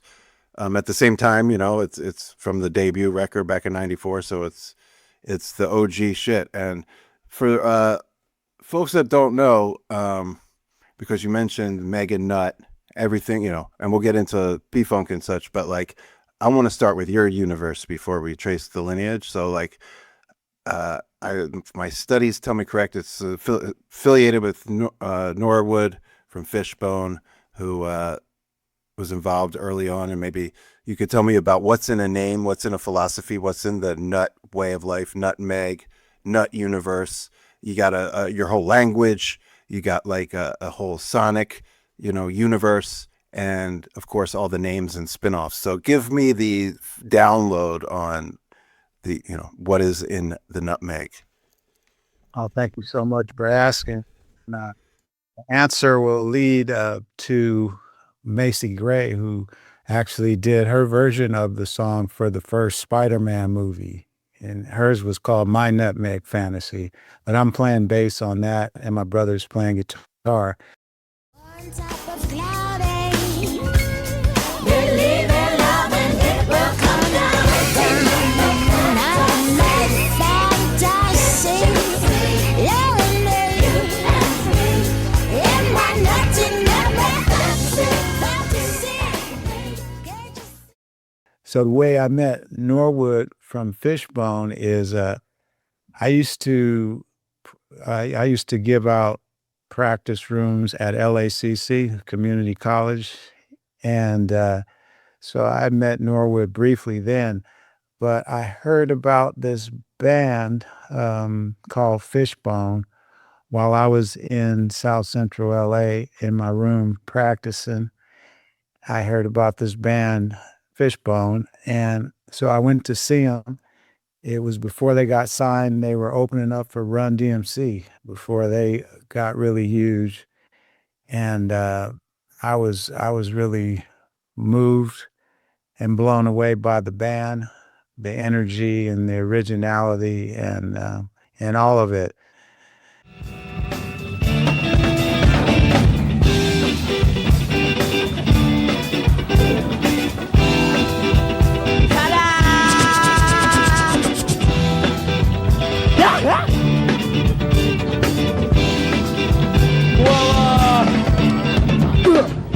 Y'all look nice and pretty tonight.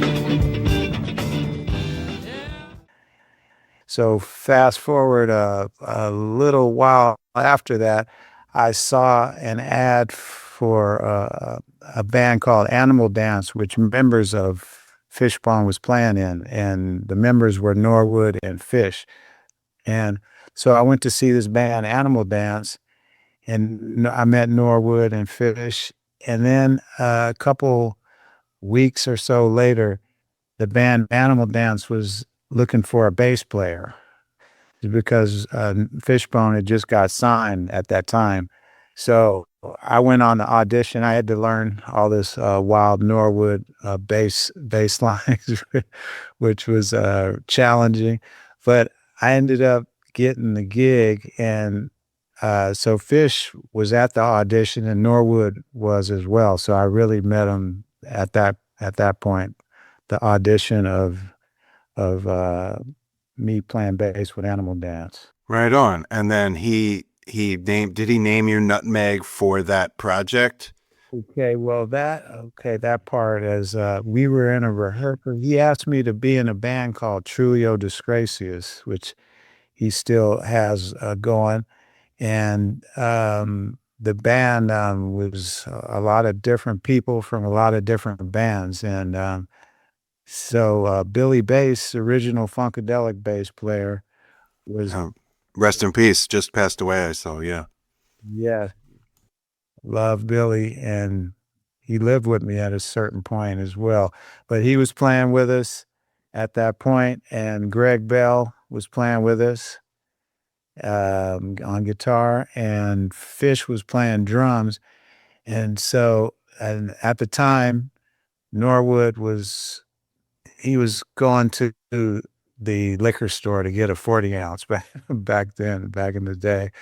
And so when he went to the liquor store to get the 40 ounce, the guys, Billy Bass and Greg Bell and Fish, were laying down this groove, and it was like nutmeg, filthy, nutmeg, beat off the beat. It was like, it just sounded like nutmeg to me, you know. And after seeing Fishbone, and after also at the, I'll tell you another story, but that's how the nutmeg concept came. And then me and Norwood started building on it after that particular song, Nutmeg, which was a Trulio song. Okay, so the Trulio is where the birth of Nutmeg comes. I've seen various versions of that when he plays Trulio gigs up here every now and again. And yeah, that's just an interesting connection there, because I love, you know, how you sometimes can see certain artists and they spell things a certain way, or they like really dive into you know, like characters and language. So you can see that's clearly the Nut universe is a filial lineage back to, you know, Parliament Funkadelic, from the album art on, you know, Hyperspice to the spellings to, like, you know, everything that spills out of Nutmeg. But as I could tell by listening, I want to hear about your youth in LA, both, like, you know, with your brother Arik, and also how you sort of like just found yourselves hanging in the P-Funk universe, like, you know, in the great era, late 70s, Mothership. I can hear my mother call. I can hear my mother call. Let I know my call on the Lord. She said, Father, it's for the kids. And everything I did. Please don't you judge me too much wrong. Lord knows I'm in no wrong. Lord knows I'm in no wrong. Yes, well, I was introduced to P-Funk and Funkadelic when I was in elementary school. Actually, a friend of mine's older brother, he gave me a Kiss album and a Parliament album, and I kept listening to the Parliament album and discovered Funkadelic and, you know, all kinds of other you know, spin-offs of that. And that's when I really got impacted by P-Funk and Funkadelic. And my older brother, he had a bigger boombox than anybody in the house, and that's all he played was Parliament and Funkadelic. So I really got into it, you know, got into my psyche and my everything. But how I encountered them in person was the middle school I was going to. My brother was friends with the guy whose father was P-Funk's publicist and treasurer. I don't know. He was working with P-Funk. He was doing a lot of things, but that I won't even go into. But that's how I got into the P-Funk world. We got into a group called Boot Camp, which was like teens with Bootsy. We would take photos for soul and teen magazines in LA, like Right On magazine. And we got to ride around in limos with Bootsy and P-Funk. We went to the Magic Castle one time with Don Cornelius and all the P-Funk while they were heckling the magicians. And it's Parliament on the Soul Train with a groove that sure enough makes you want to move real smooth. It's called Aqua Boogie. I got really, immersed in that world. And we got to go on stage at the last great LA Funk Festival with Rick James, Confunction, Bootsy, Parliament, Funkadelic, Brides of Funkenstein, Barcaves. And we got to go on stage with Bootsy. We wore these red shirts that said Boot Camp. And we were part of Bootsy's, teen group. There's gonna be party for days, playing with the player plays. There's gonna be party for days, playing with the player plays. There's gonna be party for days, playing with the player plays. Sing it! There's gonna be party for days, playing. So after I went on stage with Bootsy, I'd already loved the bass, but that's what really made me want to play the bass, because I'd grown up with bass all my life, and from James Jamerson and Motown to Sly Stone, Larry Graham, and being on stage with Bootsy, that just sealed it for me that I am meant to play the bass. So I set forth in getting my own bass that I used to see in a pawn shop window on my way to school every day on a school bus. It was a green hollow body Greco. And I got the bass through selling guinea pigs in El Segundo. So I would catch the bus, I would breed and sell guinea pigs in El Segundo. I would I'd catch the bus from South Central to El Segundo to sell the guinea pigs. And I would keep doing that process. And I would also sell comic books as well in Torrance and all over the place. And eventually I got my own bass and I practiced nonstop, 24/7, to where I was called in the neighborhood homie when it wasn't cool to be homie. It just meant you were kind of a square and you stayed in the house all the time. So, yes, and it was amazing how that connection happened. And then I got reconnected with George Clinton because we were on the same label at one point, which was Sony 550 that Loose Groove was on. And so we got reconnected, and later George, he did some sessions with me and we collaborated on quite a few songs. Some of them are on my YouTube channel as well.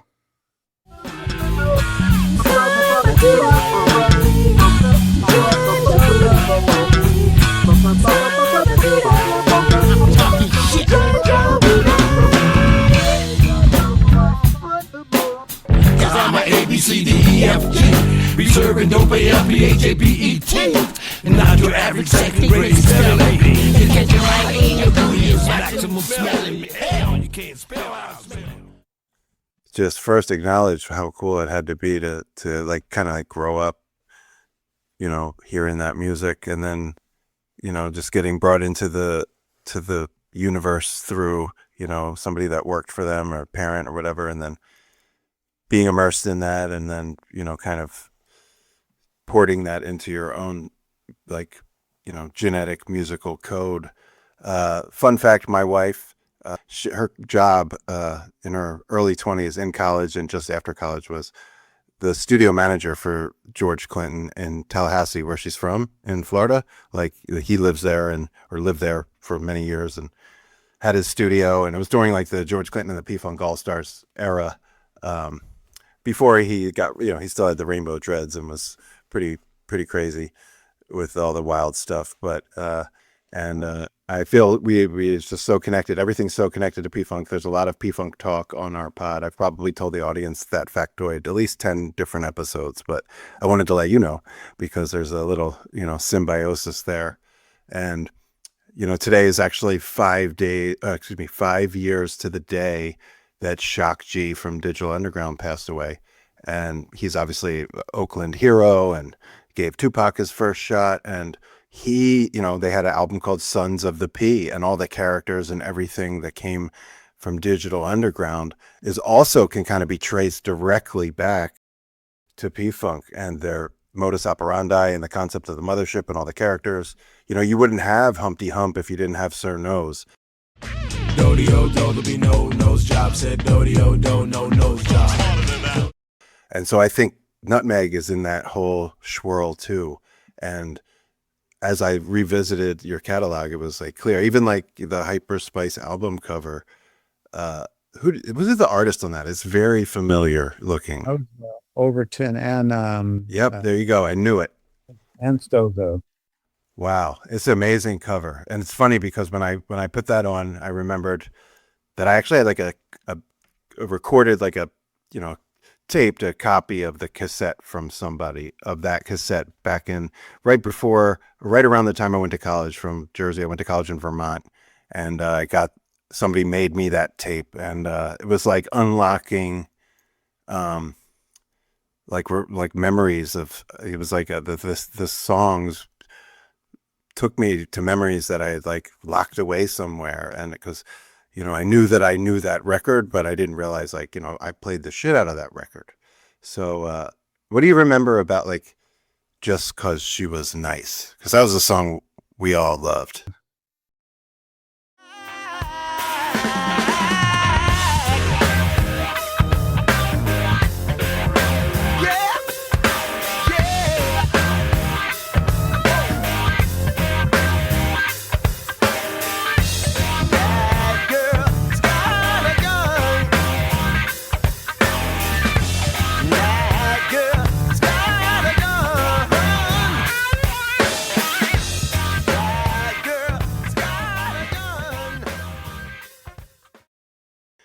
Wow, yeah, that was Fish played on that one. He played drum, and that one, I just like to,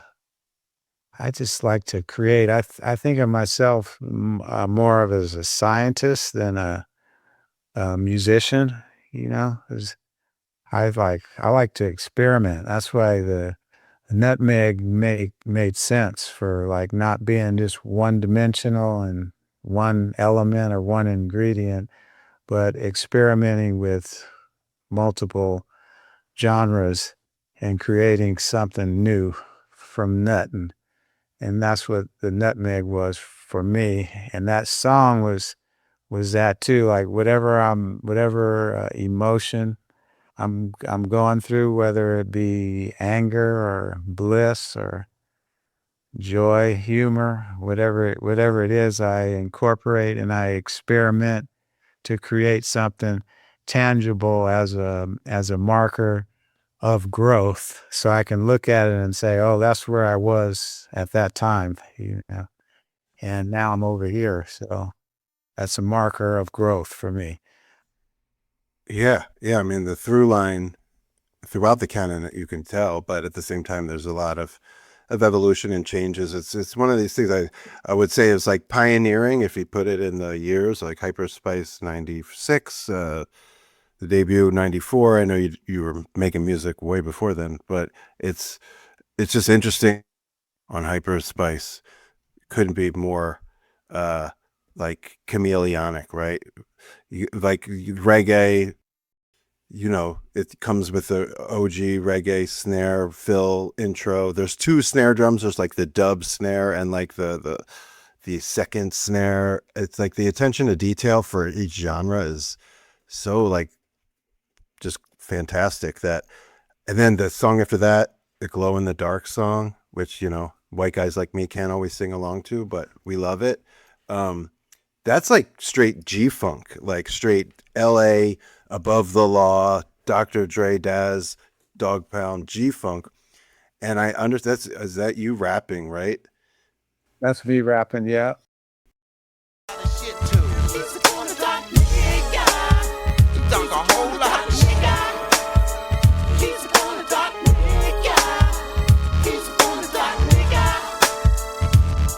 Oh, here come that glow-in-the-dark nigga, mega nut.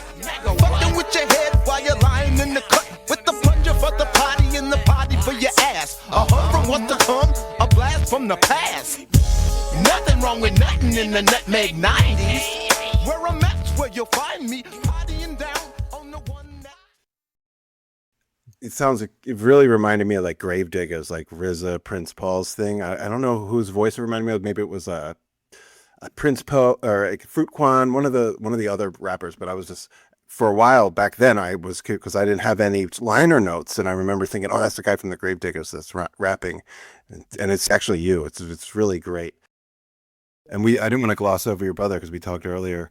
Your brother, I knew of his name because I remember when he played in the Chili's, which was brief, but it was the MTV Music Awards, right? I'm sure you remember, if I remember, but that was when the world found out about Arik Marshall. That's the give it away when like 1 million people come on stage. It's absolute chaos.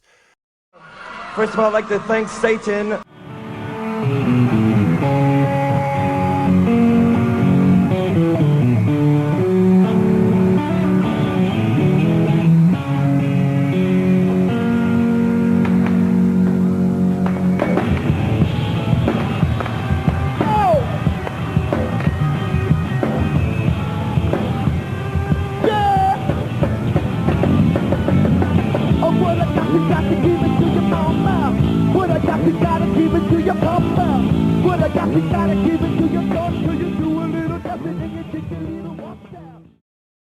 So if just curious, because there's the Hillel Slovak movie now. Flea just released an album. I feel like the Chili's are in the zeitgeist in this moment. Why not? Like, what are your recollections of your brothers?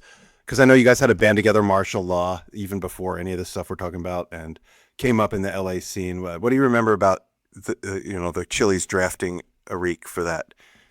Martial Law was the first band that I had with my brother and drummer James Gray, and we played around LA, and the Chili Peppers would come to our shows actually, and then but at the time before that, even before the Martial Law, I went on an audition for in the Recycler. This lady named Addie Brick, who's in the documentary that you spoke of, the Chili Peppers.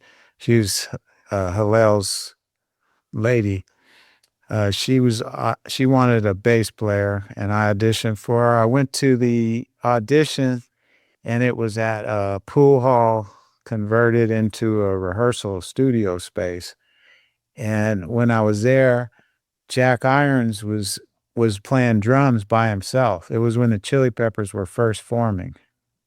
So Jack Irons was there by himself playing the songs. He wasn't doing any drum fills or anything. So that really blew me away, because I usually see drummers practicing their flashy, fancy show-off stuff, but Jack was just playing like the band was with him there, just playing the pocket and no fills at all. And that really blew me away. And then the other band members came. I met Flea, Anthony, and Hillel. And so I met them. And a little bit after that, I formed martial law with my brother.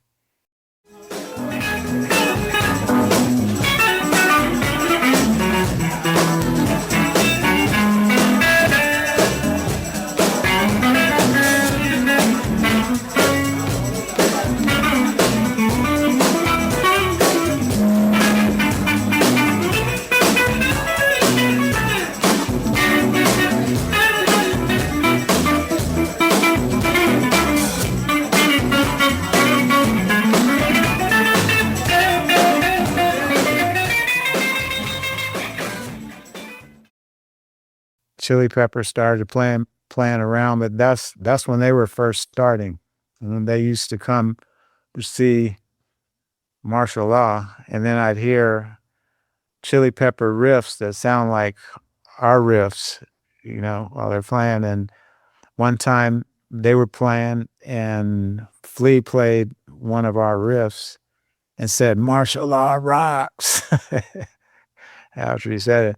So we were doing a demo. We got signed to a development deal with Island Records, and while we were doing the demo, Arik had the opportunity to play with the Chili Peppers.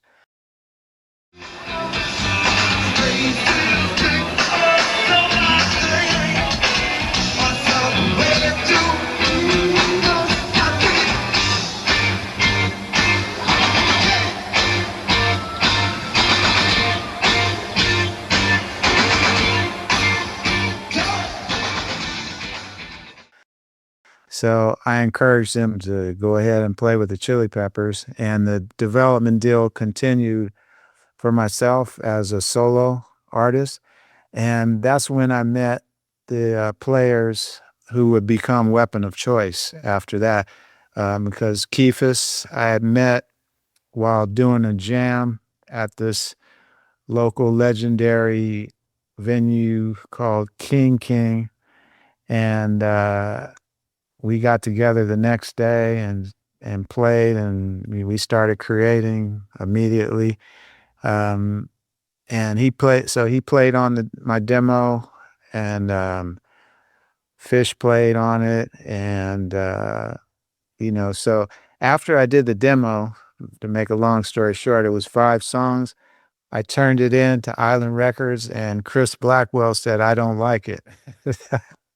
That's what he said. It was no constructive criticism or anything. It was just, "I don't like it." So at that time, I was really feeling rebellious, because the songs, like you said, Just 'Cause She Was Nice was on the demo, and it was another song. It was another song that didn't sound like Just 'Cause She Was Nice, and that has been my intention ever since I started playing and writing songs, is to not sound typical or cliche. So that's why every song, it doesn't sound like the next song. And that's the way the demo sounded. And so he said, "I don't like it." And that's when I said, I'm going to put a band together where it's undeniable. It just takes it directly to people, the direct contact and connection with the people and the music. And it's going to be nutmeg music, So that was when I was really about nutmeg music, Hey,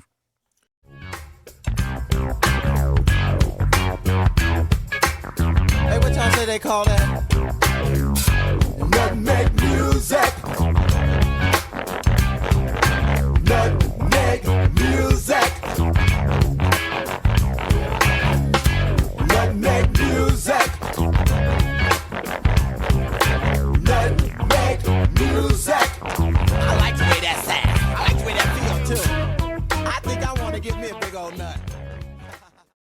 Record company guys, there's a Tribe Called Quest lyric about that. But, that said, I think it was just too much. It was just too wide of a berth. You guys are just so now. I think now, if you're introducing the music now, in this era, people are kind of more primed for such a like vast array of genre blurring stuff. And back then, like people were still putting cassettes and CDs into genre like rows in music stores. And so the whole genre and classification thing and marketing thing, way different era. And I'm sure it was just like a, no pun intended, tough nut to crack to figure out like, well, where do we put these guys? Because one song you be mosh to, and one song you want to smoke chalice to, and one song you want to make a baby to, and one song you want to take a hit acid to. It's like, well, what row in the record store does this shit go? And, you know, people had trouble with that with bands that are even less dimensional than y'all, you know, the Faith No Mores, who are a great band, but people couldn't figure out where to put them, or Alice in Chains, or, you know, Jane's Addiction. So you guys are like painting with, if they're painting with, you know, the 16 box Crayola, you guys were painting with the 64 box Crayola. There's also some other stuff I wanted to touch on real quick before we call it. Two things. One, I assume if you toured with them, I have seen you live, because I saw the daKAH orchestra in New Orleans at Jazz Fest. I'm about to go to New Orleans Jazz Fest again. It's part of my job and tradition this year, every year this time of year. But the one time I got to see daKAH was in New Orleans. So I'm just curious, how does you get into that project, and any recollections you have about the daKAH Hip Hop Orchestra? Because again, this was revolutionary to us in 2002, 2003, experiencing that like ensemble playing hip hop music in that way, both original and, you know, some of the classics. Yes. Well, Double G was the conductor and the founder of daKAH. Totally. And he's from Colorado, as well as Keefus, our original keyboard player and one of my main collaborators in Weapon of Choice. And Davey and Josh, who they played in Weapon of Choice as well. And there's a whole bunch of people. I call it the Great Colorado Flood that came to LA, and Double G was part of that. He actually stayed at a rehearsal space called the Nut House in Hollywood that I had, and it was Charlie Chaplin's back house space on La Brea. And we used to have backyard parties, and had bamboos and stuff. But daKAH was formed because Double G used to stay there at the Nut House, and he started writing for daKAH at the Nut House, our rehearsal space. And daKAH played their first shows at the Nut House in the backyard under another name, but it was daKAH. It was the members that would become daKAH. And it's so, yeah, and he did a song that I co-wrote with him called Late Nut Snack. That was part of the early formation of the orchestra. And so I played bass sometimes along with Kaveh Rastagar, who was the main bassist, and he's from Colorado as well. And Miles Mosley played with daKAH also, who plays with Kamasi Washington. But I also was a vocalist, and so that's how I was connected with daKAH, was through knowing Double G, really. Proceed and continue to rock the mic. I shall proceed and continue to rock the mic. I shall proceed and continue to rock the mic. I shall proceed and continue to rock the mic. Okay, right on. I didn't realize the connection was that close to the Weapon of Choice thing, where I was born in the backyard, literally. But I do remember that was such a powerful, I wrote about it, that was when I was just starting to cover Jazz Fest in print. And I remember, if I can dig it up, I'll shoot it to you, but I remember just such an otherworldly experience that daKAH Hip Hop Orchestra, I want to say it was like 02, 03, maybe even 04, I don't know. It was the first few years. I started going to Jazz Fest in 2000, so it was one of those first few years. And then, like, you know, people still obviously do the Cypress Hill, do the orchestra thing, you know, like Miguel Atwood Ferguson brings like a huge orchestra to do the Jay Dilla stuff. But this was not happening back then. This was a really fresh idea, and there was like no cheating with computers and sampling and drag and drop. So this was an orchestra, like literally.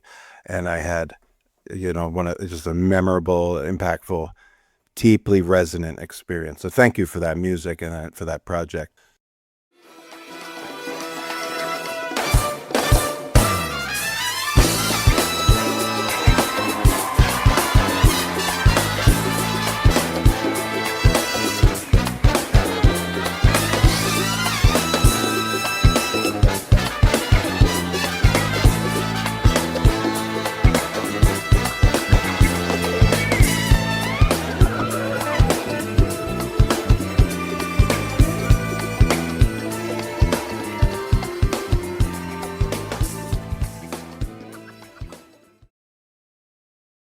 I'd be remiss if I didn't ask, this is kind of a left field question, but even bigger than music, just life, activism, like purpose, a hero to me, Joe Strummer. Obviously love The Clash, but even more than that, just who he was, what he meant, how he carried it, and what do you know? You fucking play bass on a Joe Strummer record. How the hell does that happen, and what are your recollections of Joe? My recollections of Joe are this as a playful, generous, and natural, really just really a deep, poetic person with a profound poetic perspective on life and community. And he's a great connector as well. He connects people from all communities together, you know. And I love The Clash. You know, I had Clash posters on the wall, and I had Rick James and P-Funk and Bootsy, but I had The Clash also. They were one of my favorites. So how I started playing with Joe was I was playing at the club King, which was called Smoky Hose. It was after hours in Hollywood. And we used to play, the band was Xander Sloss from Circle Jerks, and Willie McNeil was the drummer. And we used to play with the DJ, like play along with the DJ, and then the DJ would stop and we'd keep playing, and people would be dancing and smoking and doing what they do. And so I was playing in this band, which was the house band for Smoky Hose, with Xander and Willie McNeil, who were playing with Joe Strummer at that time. And so they basically wanted to get me in the band. So somehow they fired their bass player and got me in the band. And it was just in time to do Joe Strummer's first solo album, Earthquake Weather.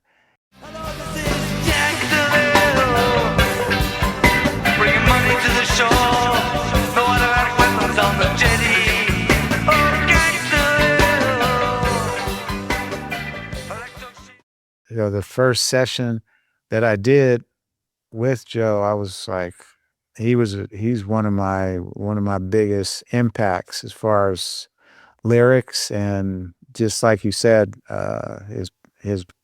him as a person, you know, just his passion. He's a passionate people person.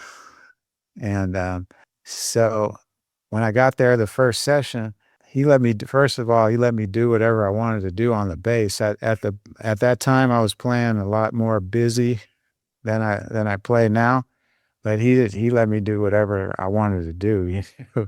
I played whatever I wanted to play, and we actually did a song where he left 16-bar verse for me to trade off with him on the record, and this was the first session.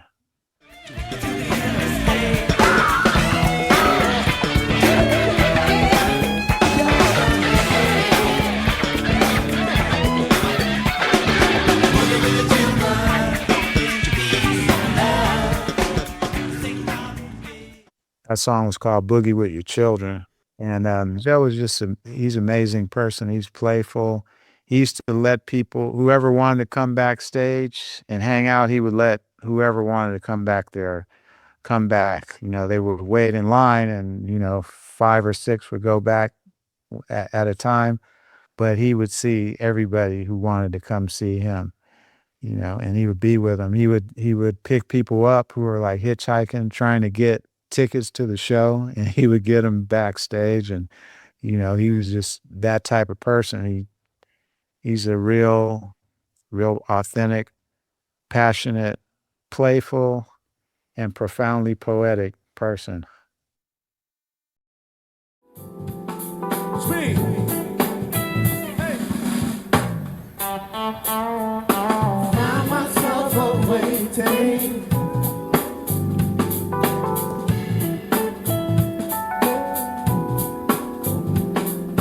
for that sweet awakening.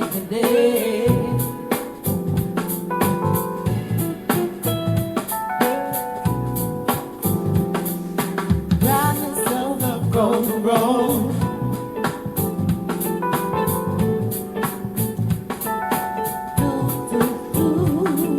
A mind with no ceiling.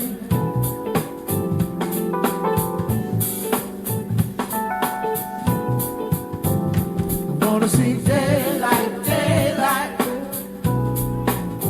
in my life. Yes, indeedy. I want to say thank you and a deep bow of gratitude to Lonnie Marshall, Nutmeg himself, from Weapon of Choice and so many other awesome projects and endeavors. What an education from Lonnie and from Mike Rivard, Club Delph. This was some deep, low-end theory and musicology of the highest order. Speaking of low-end theory, you're hearing Lettuce plus Alicia Shakur and Lanisha Randolph from Rage Fest in New Orleans, Jazz Fest, just a couple weeks ago, doing Ramp, Daylight, best known as the sample for Bonita Applebum by a Tribe Called Quest. This was so glorious, this performance and this number. Took it in with my wife and 100 of my friends in my favorite city on earth. Yeah, just incredible. I was tempted to play this in full, like we always do about this time, the ViBE Junkie Jamz, but I wanted to play a little more relevant to the conversations that were had. So, that being said, ViBE Junkie Jamz, I'm coming with 2 of them. First, another Jazz Fest instant classic. Le Special, Late Night, Blue Nile, Friday, May 1st. Special guest vocalist Kanika Moore doing a just otherworldly, bombastic, thrilling interpolation of System of a Down's Chop Suey. I was up front for this. It was incredible. We've got a great recording. So I'm going to start with that off the top rope, like Macho Man Randy Savage. Oh yeah. But then we're going to finish with a lengthy track from Club Delph with Adam Deitch on drums. And that is Big Light in the Sky from that festival in Japan, the Hotaka Mountain Music Festival in August of 2001. Deitch's first trip to Japan. I just confirmed it with him earlier today. He said he was a menace back then, and you're going to hear exactly why. This is just like full throttle, lightning, big light in the sky, lots of drum and bass, but it's got that Moroccan trance thing going on and a really cool eclectic assembly of musicians. Mike Rivard, Adam Deitch, Brahim Fribgane, rest in peace, Elaine Mallet, Randy Ruse, and DJ C. Sweet soundboard lives on the archive. And that'll do it for episode 98. If you made it to the end here, I'm so grateful. I'm grateful for anybody who tunes in, anyone who pays attention. If you want to support, go to upfullife.com, hit the support button, send me an email, leave a rating or review, however you want to do it. But I'm just glad you're here.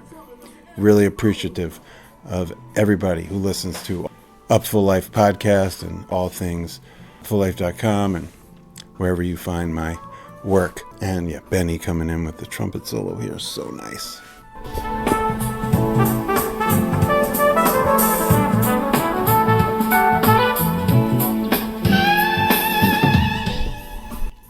If you want this whole thing, hit me up.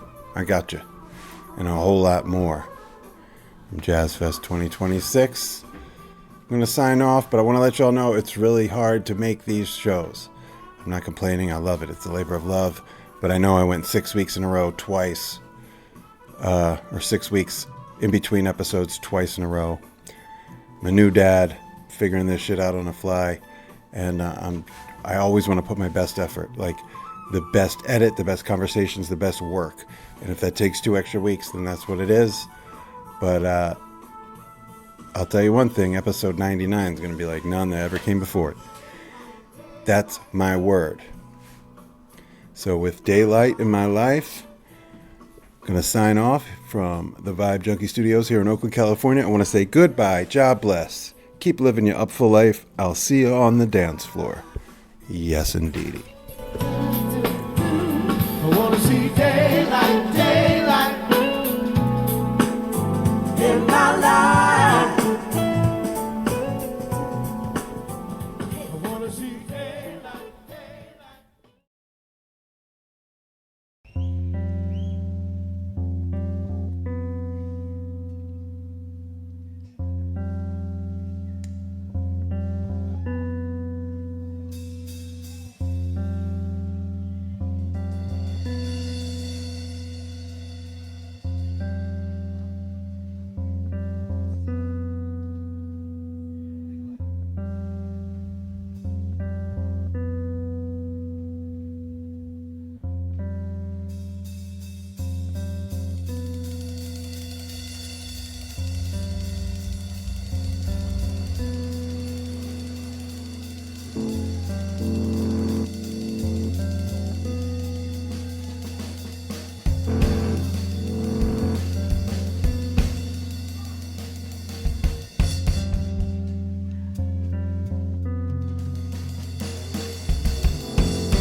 We're rolling suicide.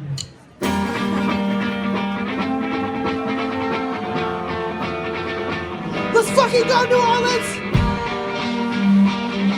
You ain't making enough noise for me! Hey, hey.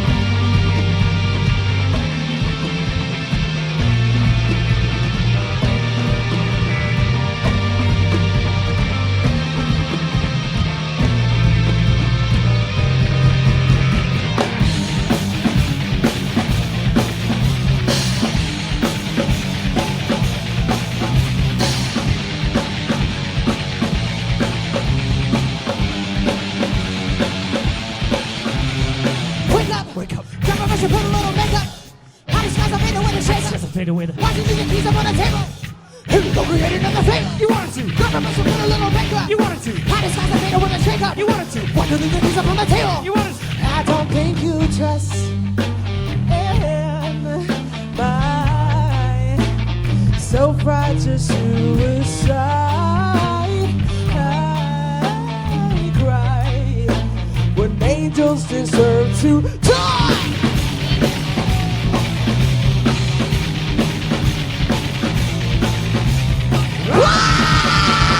Wake up! Wake up! Government should put a little makeup. How these guys are made with a shake up. Why do you leave your keep on the table? Here we go, we ate it on the table. You wanted to. Government should put a little makeup. You wanted to. How these guys are made with a shake up. You wanted to. Why do you leave your keep on the table? You wanted to. I don't think you trust my self-righteous suicide.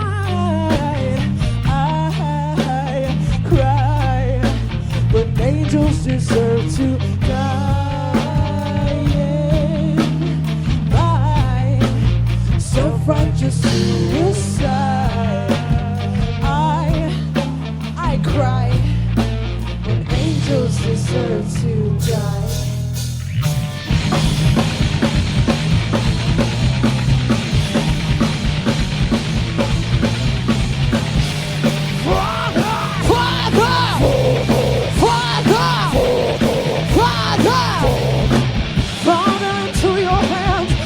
Commit my spirit, Father, into your hands. Why have you forsaken me? In your heart, forsaken me. In your eyes, forsaken me. In your thoughts, forsaken.